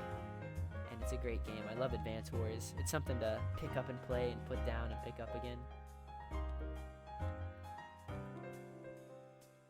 Just a great game in general. I got it when it came out and didn't find out there was the entirety of Kanto until 7 years later when I revisited my save. No way! Wow. Interesting. Yeah, man, gold and silver are masterpieces.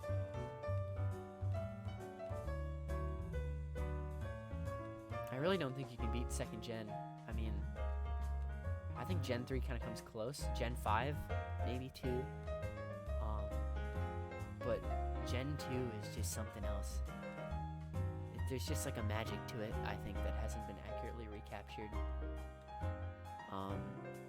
It was Game Freak really putting on their game face and deciding to take everything that worked out of Gen 1 and just throw everything they could at it, you know? It was their impression that it was going to be the last Pokemon game in the series as they were working on it. You know, so they just really went all out, including everything they had. And of course, you know, like the legendary story of Satoru Iwata basically sitting him down by himself and encoding all of Kanto. It's absolutely insane. You know, you just gotta respect that. So cool.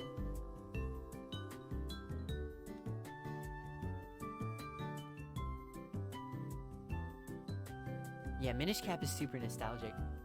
Amazing game. I'm glad you like it too. Little me got stuck in the Whirl Islands. Dude, me too. That place is a little cavernous. So, come here often?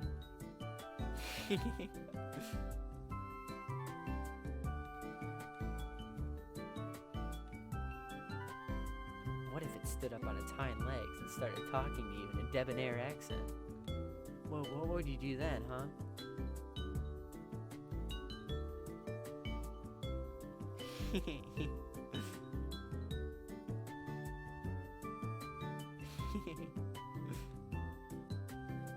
This is a different direction than I was gonna take it, but I think I'm a fan of this.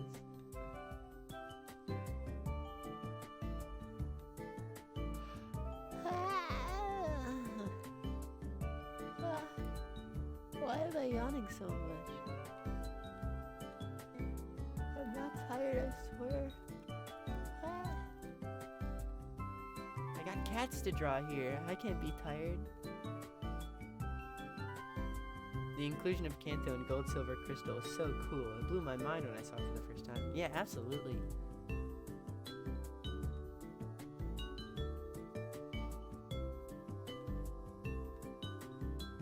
It was like Kanto, but smaller and cooler. You got to fight all the gyms again. And Cinnabar Island was no longer. Very ambitious.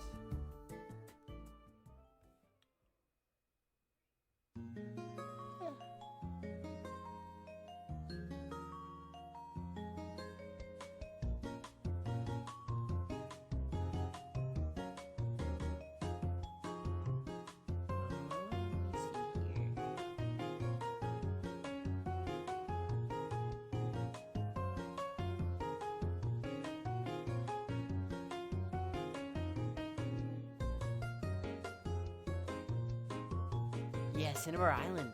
It's gone. Boom. History, baby. Yeah, the fact that that game had like a time skip. Super ambitious. They could have just made it the same. They could have just like let you go to Kanto and have it be the same. I think my first Pokemon game was Black or White on the DS. It was cool until my mom smashed it with a hammer. What? Oh no, I'm sorry. Boh. I hope you can get yourself a non-smashed copy soon. Oh. Moms be like that sometimes, I guess.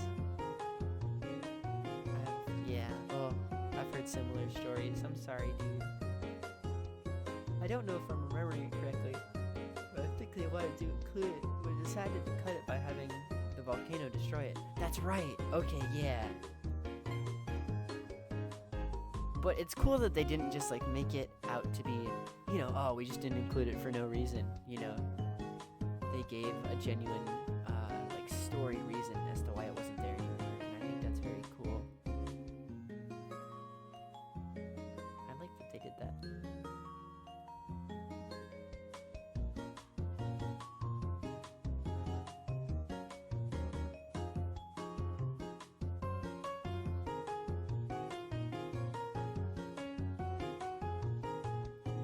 Moral of the story, good games, go play them, they're fun.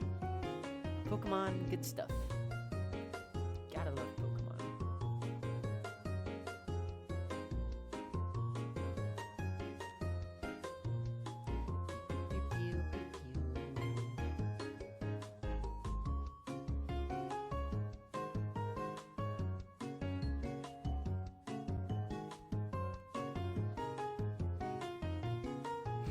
This is stupid.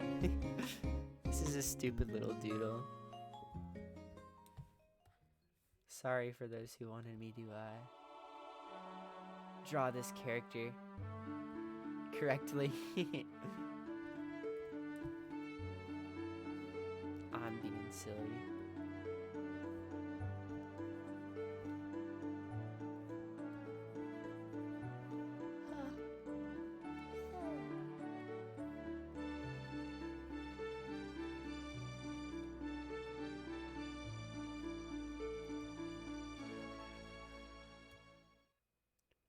I love your spaghettito.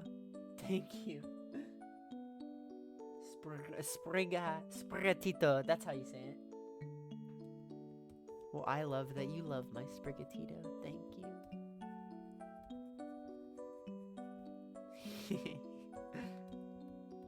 It's not stupid. It's awesome.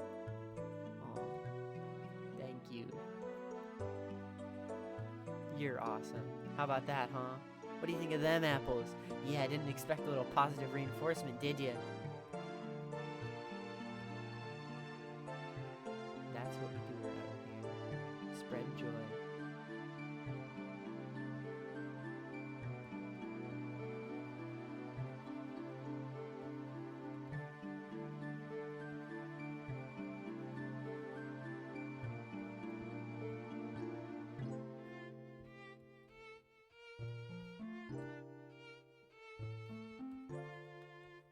Okay, let me finish this one up.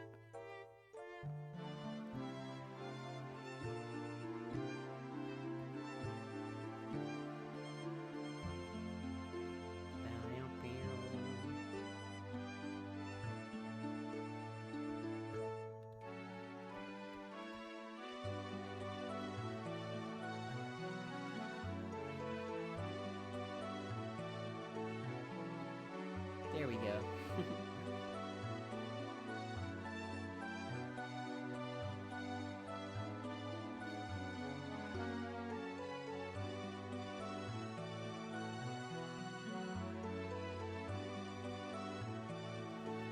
Sprigatito, Bambito, Las Popitas, Sprigarito, Sprigatito. Alright, that's enough out of me. Okay, I don't know. Okay, I have an idea. Something silly to end things off.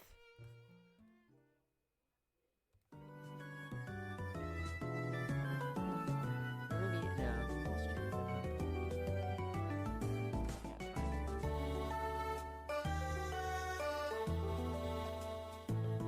Yeah, I'm going somewhere with this. I'm going somewhere with this. It's gonna fit. Don't you worry.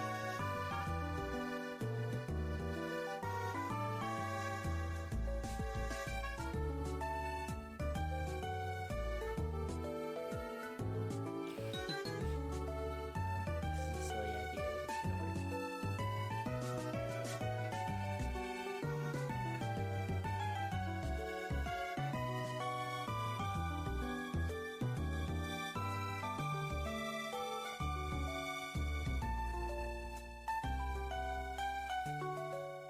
Oh shoot.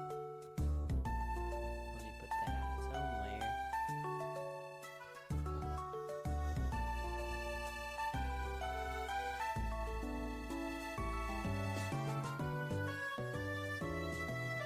Hello, Tin Car. Shoot, let me turn the music down. Oh, sorry about that. I wasn't saying much anyway. But, I fixed it. Sorry about that. Thank you for correcting me. Fixed. Genius mode. I wasn't saying too much.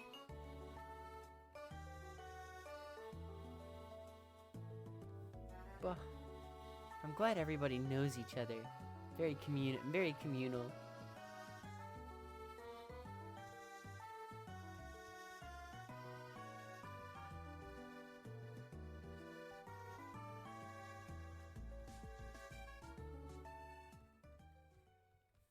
This is a silly little... I wish regular show had its own Pokemon metagame. That would be cool, I think. The ragtag stuff community is tight-knit. That's so nice. Me? A community? Me? Ragtag? What? Me? Little old me? What? Me? Really? Little old me? What?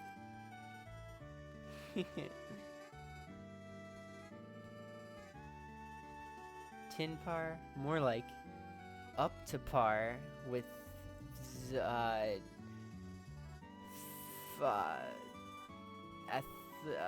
up to par with physical standards. Yeah. Cause they're really cool. I'll get better at this.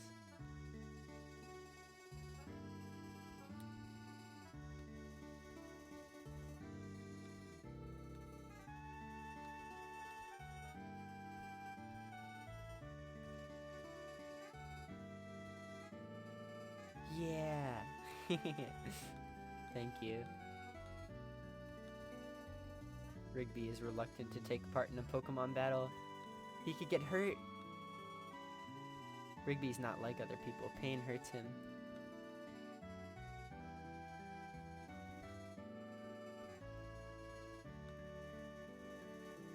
It's a nice, sweet little community full of sweethearts. Aww. That's the best kind.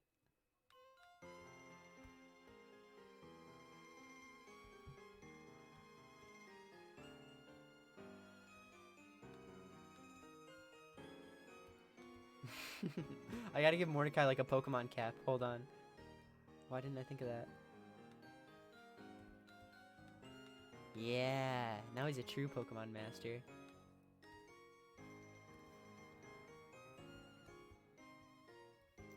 Gotta take the ultimate step. Gotta find the courage that I hold. Lose it all and not forget. Something, something, something. I'm gonna go where no one's been. Far beyond the crowd.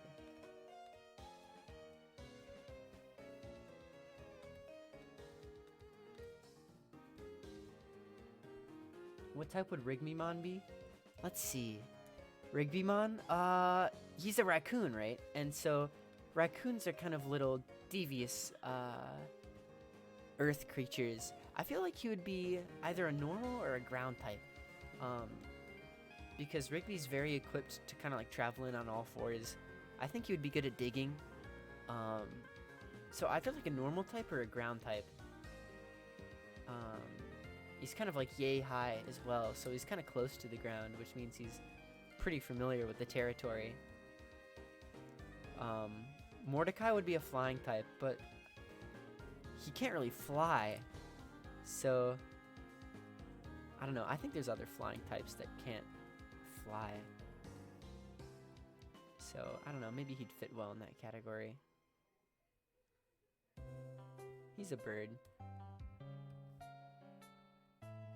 Benson is a psychic type for sure.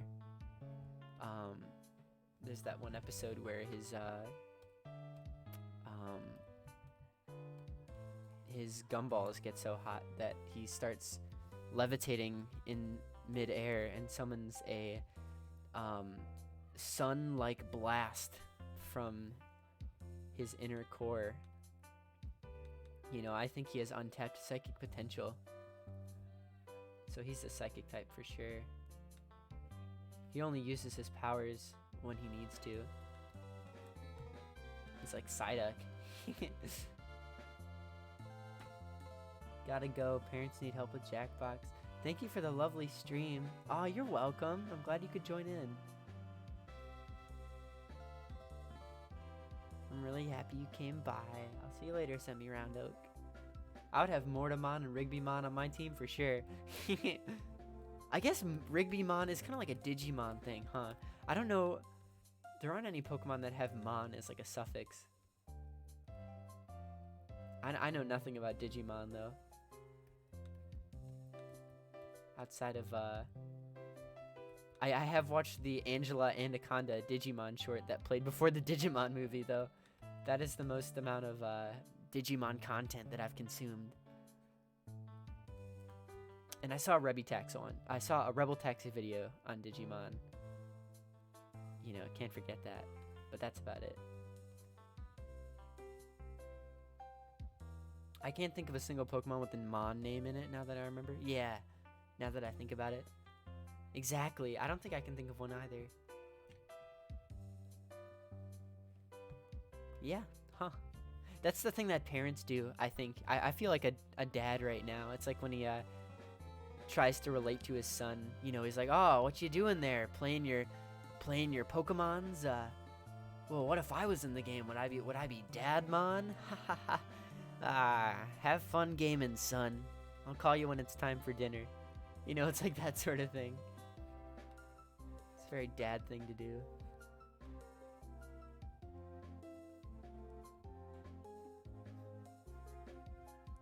Pokemon with the pokey and the mans and the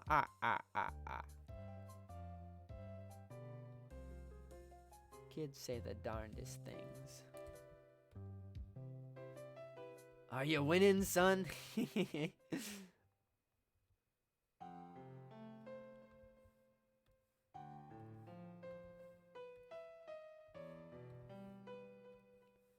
to move this Sonic out of the way. I don't think there's a single canvas that I've drawn within like the past year that hasn't had like a Sonic, yeah, on it. Regardless of the subject material, I just always draw Sonic everywhere I go. What layer did I put him on? What layer did I put Sonic on? This is concerning. You can't be stuck here forever. No. No.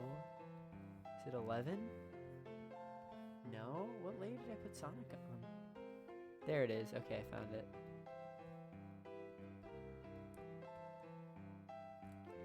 Metamon is Ditto's Japanese name. I guess that counts. And yeah, Meta, you know, Mon, because he transforms into genetic copies of whoever his opponent is. I guess that makes sense. You know, if there's any Pokemon to have Mon as a suffix, I guess Ditto gets a pass there. I can draw Ditto right now.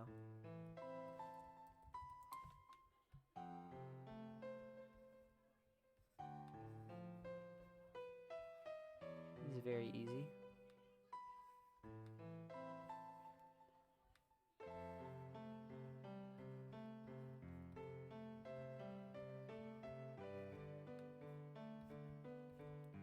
Metamon. What? Hitmonlee, but it's not a suffix. True. Yeah, I don't think that was intentional. But good pick there. I didn't think about that. Yeah, Hitmonlee. Hitmonchan. Is there any other Pokemon with Chan? That's kind of based, actually. Hitmonchan. That's pretty based.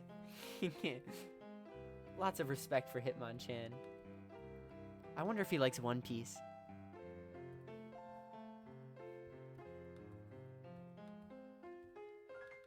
I bet he does. I bet he goes to conventions all the time. I bet he cosplays. Hitmonchan. I'm watching One Piece right now. I think it's very good.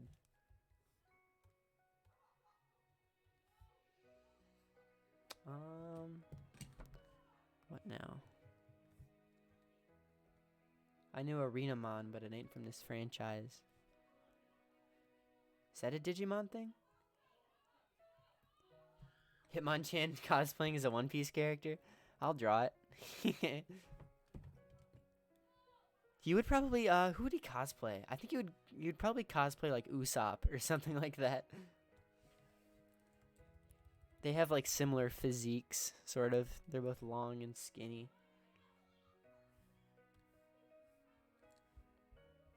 He has bigger fists than Usopp does, though.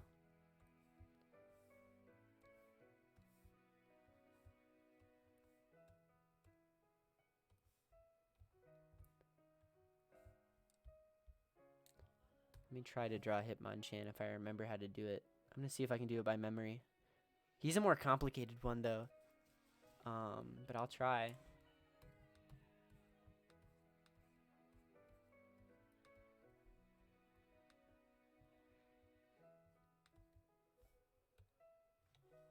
I never watched One Piece, but my friends really like it. Oh, it's great. If there's one thing you should take away from the stream, go check out One Piece sometime. I have some friends that recommended it to me too, and I know it's like so long, you know, it's like, how can you even begin to think about starting a watch through at this point? But I don't know, if you kind of just like take it one episode at a time and just enjoy yourself in the moment without really thinking about what comes next or how much more you need to watch, it's really enjoyable. Yeah, it's a lovely show. It's just adventure on the high seas. I've never watched an anime with like a more inviting world before. It's like I want to know more about this place. And it constantly delivers too. Like each episode, I think even the filler ones, they just invite you more into this world and show you more of what these characters are about. It's a great show. Chopper is wonderful. I think he's my favorite character. Probably not hard to guess.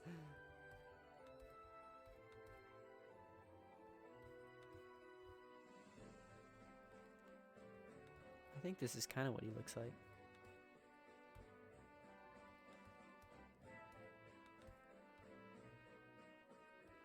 And he's got a skirt on. Yeah? I don't know what you call it. I'll keep it in mind. The length of it put me off in the beginning, but that might not be yeah. I think if you really just like start to sit down, maybe watch 1 or 2 a day, and just kind of have it like be a constant, you know, just like when you got nothing else to do, putting on an episode of One Piece. That's how I'd like to do it. Just keeping it stress-free. I can't imagine what it must have been like to like follow through with it since the beginning, especially if you were in Japan. You know, just watch each episode as it came out. That must have been such a cool experience. We got the 4Kids version. I don't think the Funimation dub came until like 2007 or 2008. So that's all we had to go on for a few years. Had that awesome rap though. I'm more of an Eva guy, but One Piece does look real fun. Ooh, I need to watch Eva. I haven't watched that. There are a lot of anime I need to watch.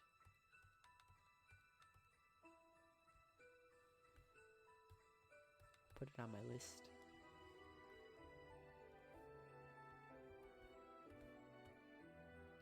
I remember seeing it air on 4Kids, but I never watched it for some reason. I just watched Sonic X and Kirby Right Back at Ya.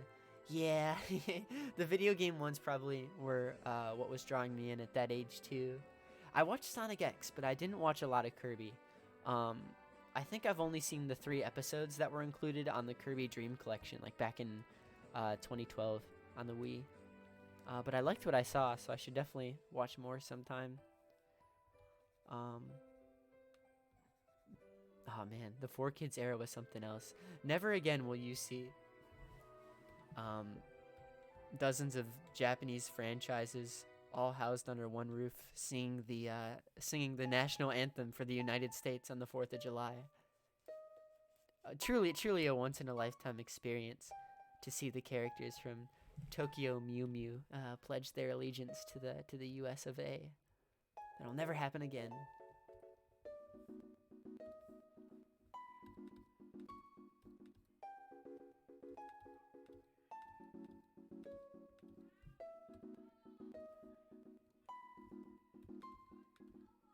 There we go. That's my very botched Hitmonchan. Now I can try to make him look like Usopp.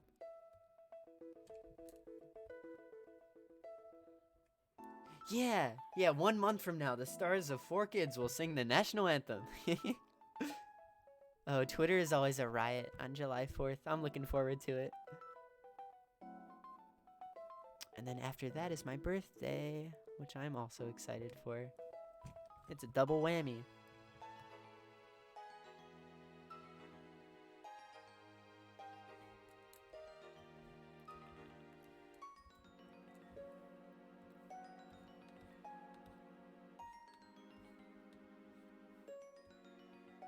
Sonic X and Kirby Right Back at You were great, but when I was real young, I used to turn up my TV early on the weekends when I got up before everyone, and I would just watch Sonic X.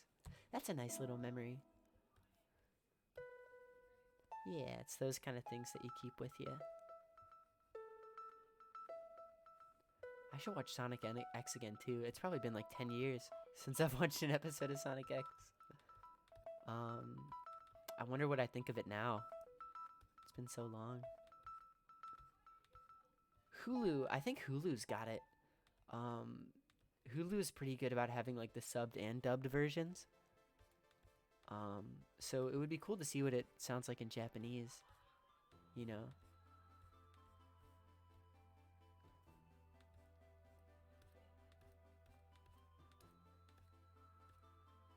There we go.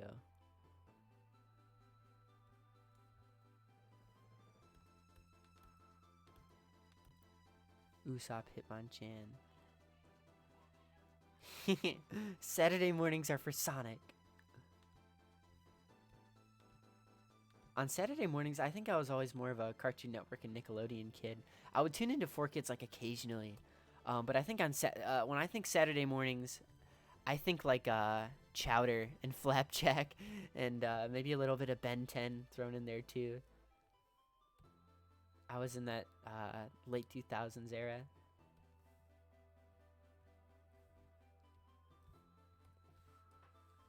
I think there was a Viva Pinata 4Kid show actually. That's funny. Wow, I haven't thought about that in a long time.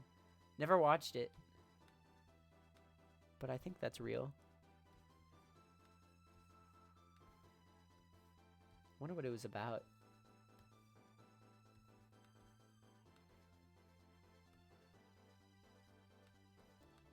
Can't have Usopp without his long nose. He's got those lips. This looks so dumb.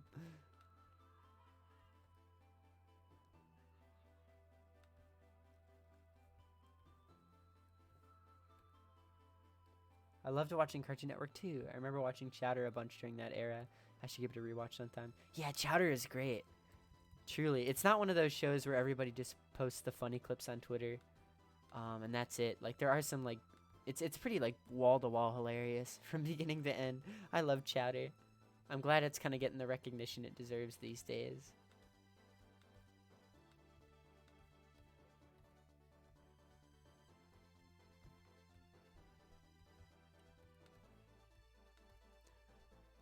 Usopp. There we go. That's as good as that. That's as good as that's gonna get. I wonder if it's even like recognizable without the context. Usopp-chan. Hitmon-sop. Hitmon-sop. I like that. I'm gonna color this Ampharos too. I really like how this Ampharos came out. I'm gonna color that.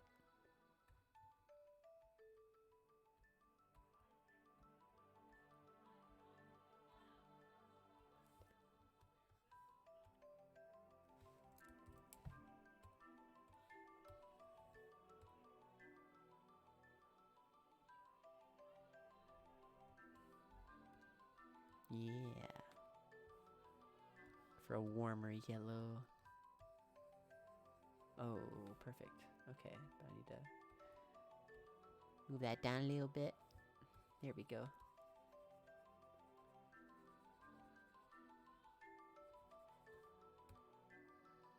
I remember the Chowder gag they did where they had to afford more animation cells by getting the voice actors to run a car wash. That's a classic. Yeah, that's a good episode. We have no money means no animation. Rada, rada, rada. What are we gonna do? I got it. Let's hold a car wash. We've made enough money to get the animation back.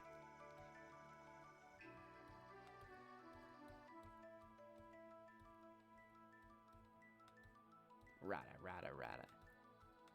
Rada, rada. It's hard to do that. I think every line that Mung Doll says is like hilarious. Just the way he delivers it.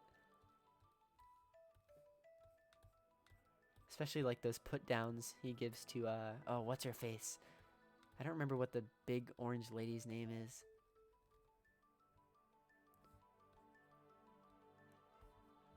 But Mung Doll is like consistently hilarious. Why was that impression so good? No, it wasn't. That was not. Okay, well, if you insist. Thank you. No money means no animation. Thank you.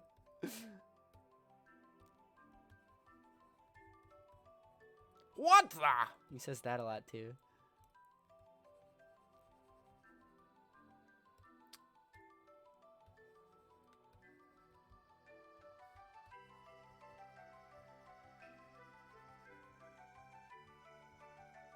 Oh, Schnitzel, you naughty, naughty boy. What a show.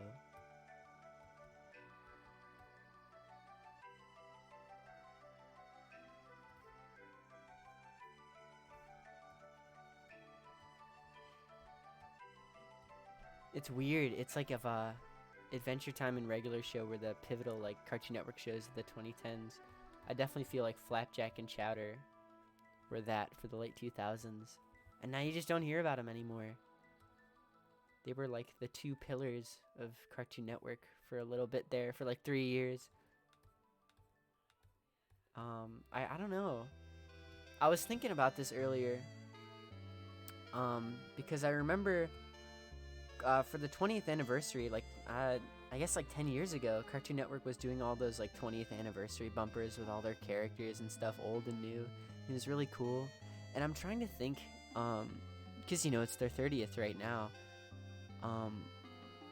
And I'm trying to think of like what iconic shows they could really use that have come out within the last 10 years, that would like add to that lineup. You've got like Steven Universe, OKKO. I don't remember if Uncle Grandpa when that came out or not. No, you know what? I guess there's a few shows you could use. I'm just thinking with like the decline of cable television, you know, how much more impactful would those 30th anniversary bumpers be? Because I feel like within the last 10 years, there's been more of a stagnation than there was previous, you know, in terms of like new content and creators and things like that. Nickelodeon especially, like within the last 10 years, we've had The Loud House and It's Pony, which ran for 1 season, Middlemost Post, which will likely be canceled within the upcoming year if the ratings are to be concerned. Pig, Goat, Banana, Cricket, which ran for 1 season. Yeah, I don't know. Years ago, someone on Twitter posted a clip of young Mung walking with his face facing the camera, and it's been on my mind ever since. Front-facing Mung doll. That sounds terrifying. I thought they were getting rid of Cartoon Network. I don't know. Are they? I don't think so. Not from what I know. Oh, you know, they have Teen Titans Go. I can't believe I forgot that. Yeah, if they were to make like 30th anniversary bumpers, Teen Titans Go would definitely be at the forefront of that. That's been like their biggest rating success for the past 10 years. Wow.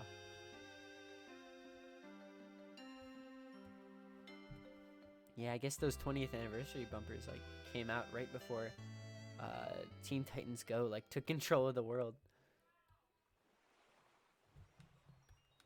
Different times.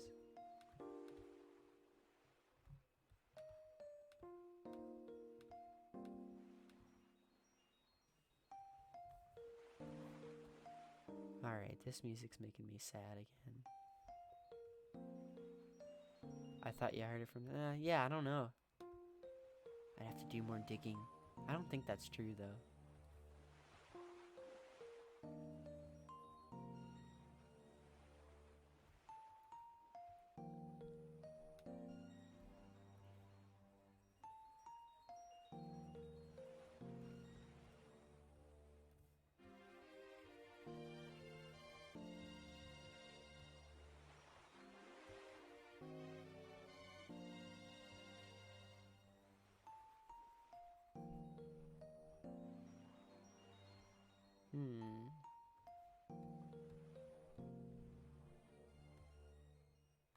Ugh, not what I meant to do.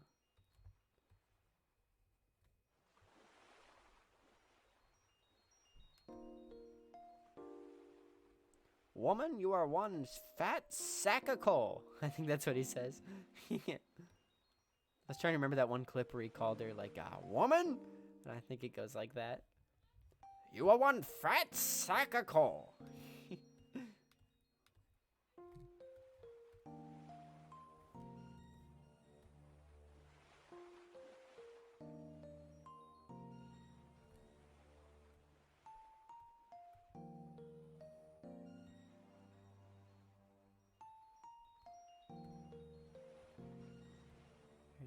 Color in these little balls here. I don't know what these do exactly. I guess they're like extra lightning rods. think that's what those are, if I remember correctly.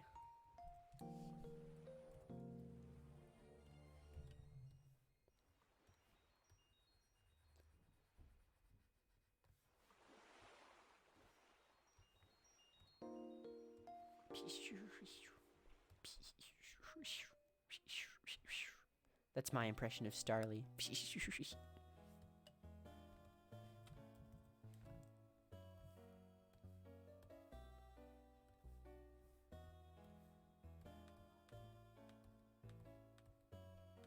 I think being like a voice actor for like Pokemon must be one of the funnest jobs in the entire world. You kind of just get to go into the booth and make sounds all day, you know? You could just go in there for an hour and be like, Squirtle, Squirtle, Squirtle, and just like have fun. I'll have to like, I don't know. I gotta try some more Pokemon impressions sometime. There's some fun ones.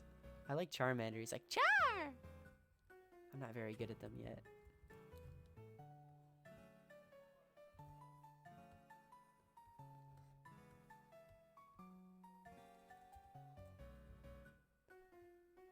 Boom. Mega Ampharos. Mega awesome. Look at him. So cool.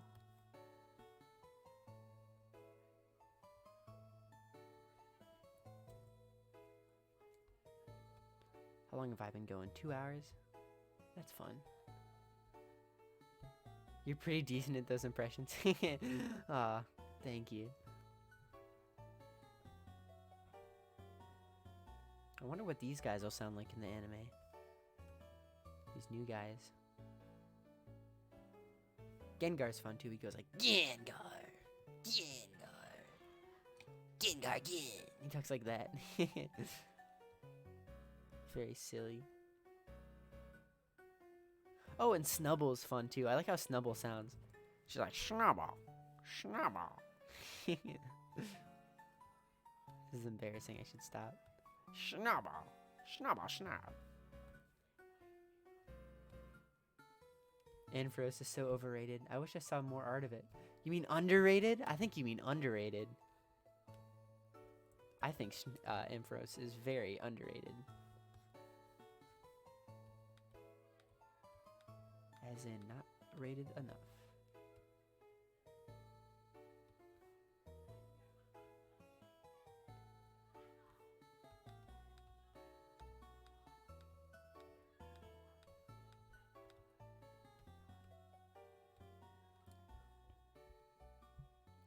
Yeah, that's pretty.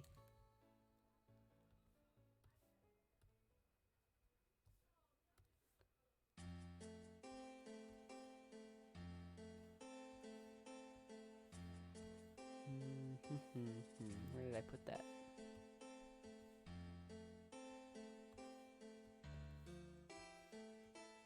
Oh, I hate finding layers. It's like finding a needle in a haystack. There we go. There we go.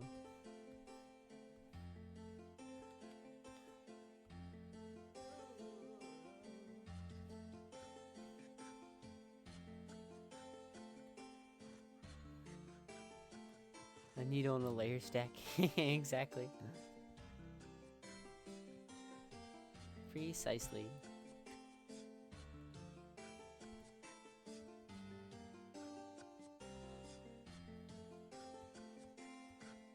Alright, what's next?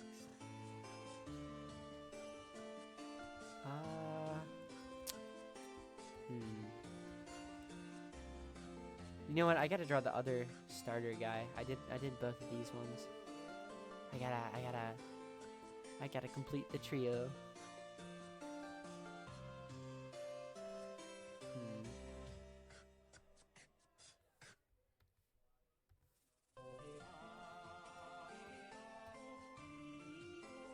You know, there's a vocal mix of this song. What the heck?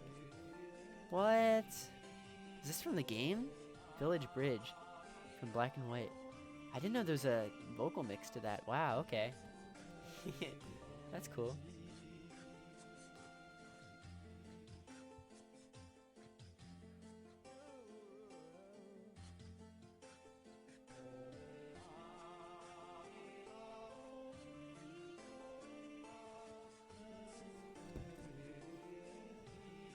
Um, just getting a ref for this last guy. Right, there we go.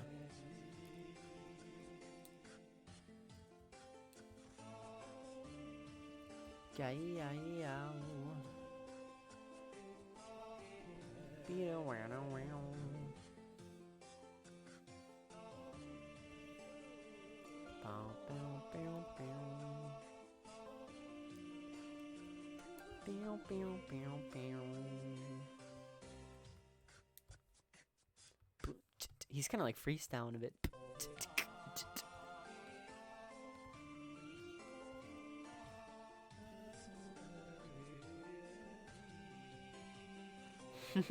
Okay, I like how this looks. This guy's fun. There's certain shapes and like head structures that are just satisfying to draw. I like his mouth.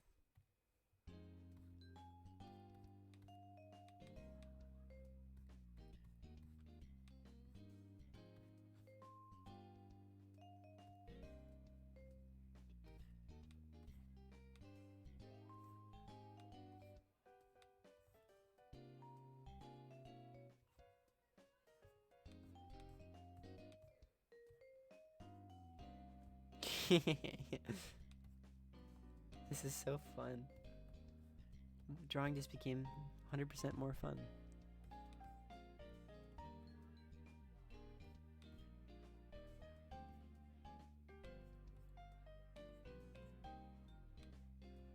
Yeah, he's sitting down. There we go.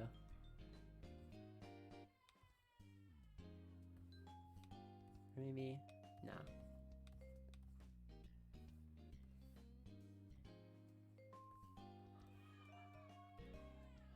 I love this little guy. I don't remember the name.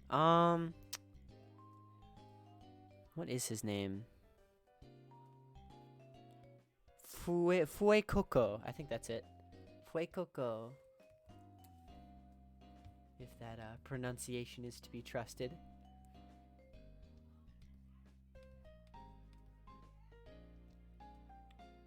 Huh.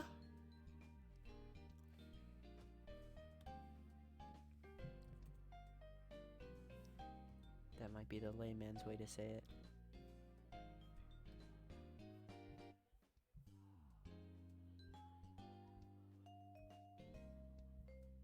Barrel, barrel, barrel.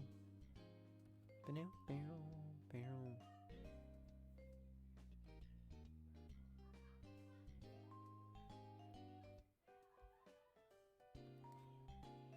I trust your pronunciation. Thank you.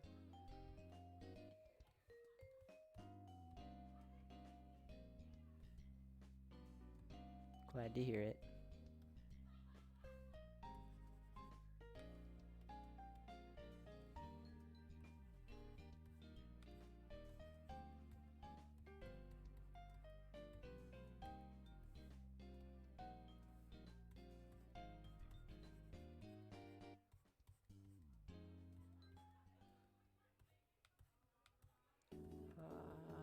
Okay. Getting kind of tired. Let me finish this guy though.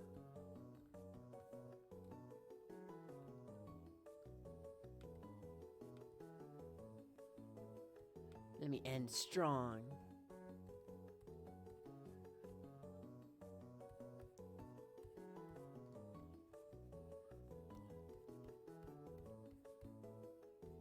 I don't think that's his like official shade. I kind of made him a cherry red. You know. But that's cool.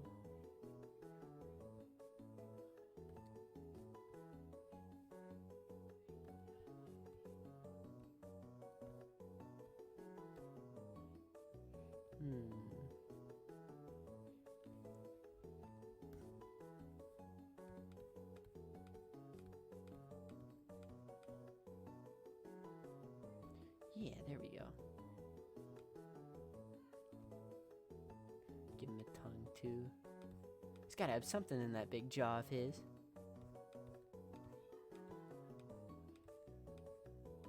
Ha! He's going ha! He's going, ah!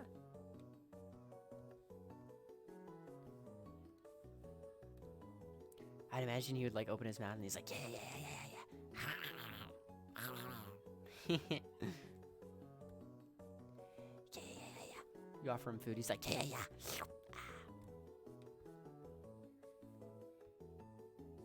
Funny little dude.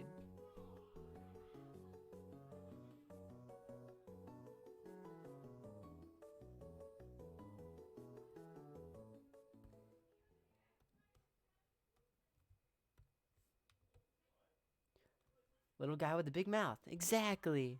You understand. I think my playlist ended. Putting on the second one.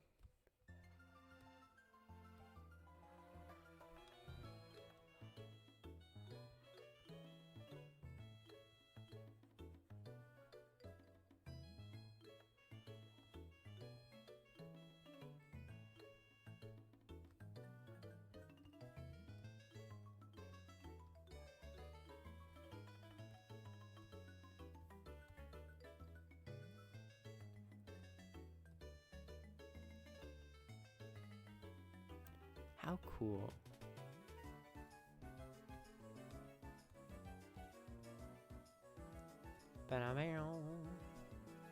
Little dude with a big heart. Okay, I'll draw a little diagram. Hold on. Check this out.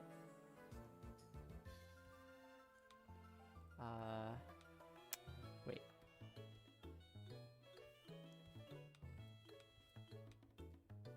Big heart confirmed? What? He's got a big heart. Heck yeah, he does. Look at that. The X-rays don't lie.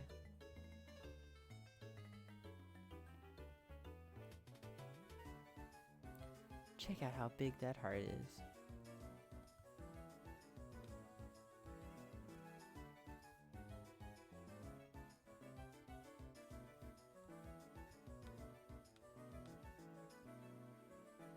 Yup. Small Pokemon, big heart. I don't really ever watch any streams, but I just want to let you know that this has been real fun to watch along with. You've got a great, really sweet personality and a small community, so it feels more engaging than other streamers. Oh, thank you. You're so sweet. That's so kind of you to say. I appreciate it. Wow. My goodness. Well, thank you. Oh boy. I'm glad I could offer a sweet little refuge for your Saturday. I can't have a sweet stream without a sweet community though. Thank you all for being here. It means a lot to me.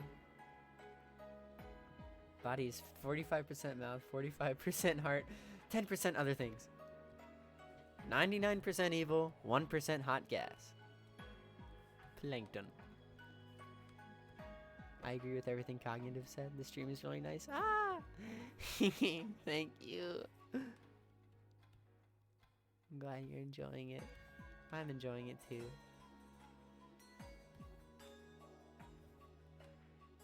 I'm trying to draw plankton. A single-celled organism.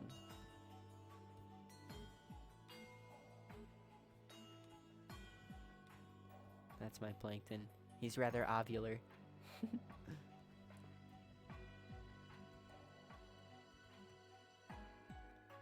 Look at all this stuff we drew tonight. Wow. So cool.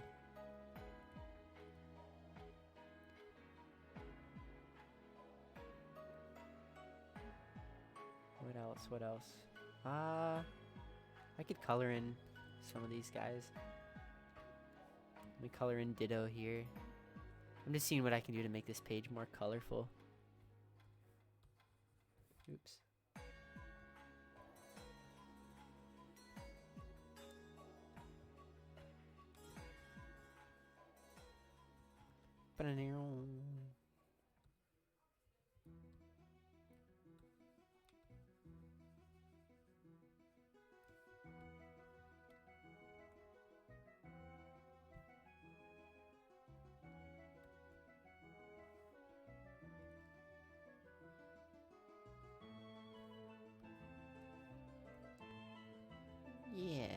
at that. Ditto time.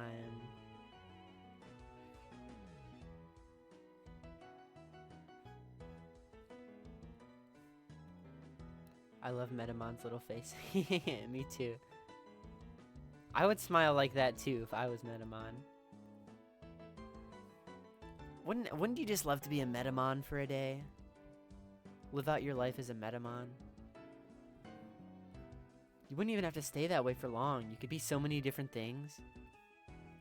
You come across like the occasional Sneasel. You get to jump around as a Sneasel for a bit. You turn into a Smeargle or an Electrode, and you can roll around. I guess there's certain Pokemon I wouldn't want to turn into. I don't like Volibee very much. Not the biggest Volibee enjoyer. I would love to be Joltik, though. Can you imagine being like a 2-inch tall bug? That's the life. The life of a bug. That's the life for me.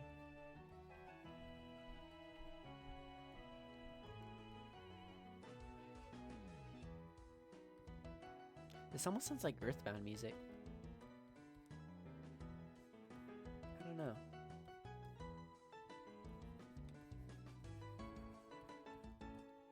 Sounds like it would fit right in with Earthbound.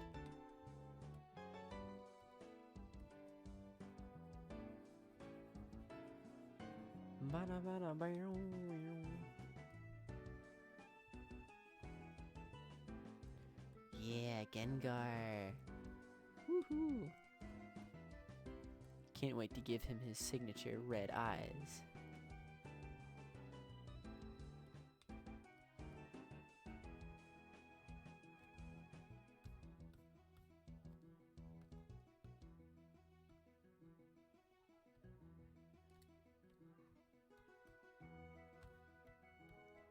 Yeah, there we go.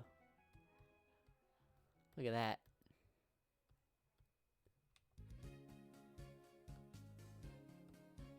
Oops. Whew. Look at all these guys. Wow. Okay, cool. That's a little more color. Man. I don't know. I'm pretty satisfied with this. I feel happy. And this is such a good song to end on, too. Oh.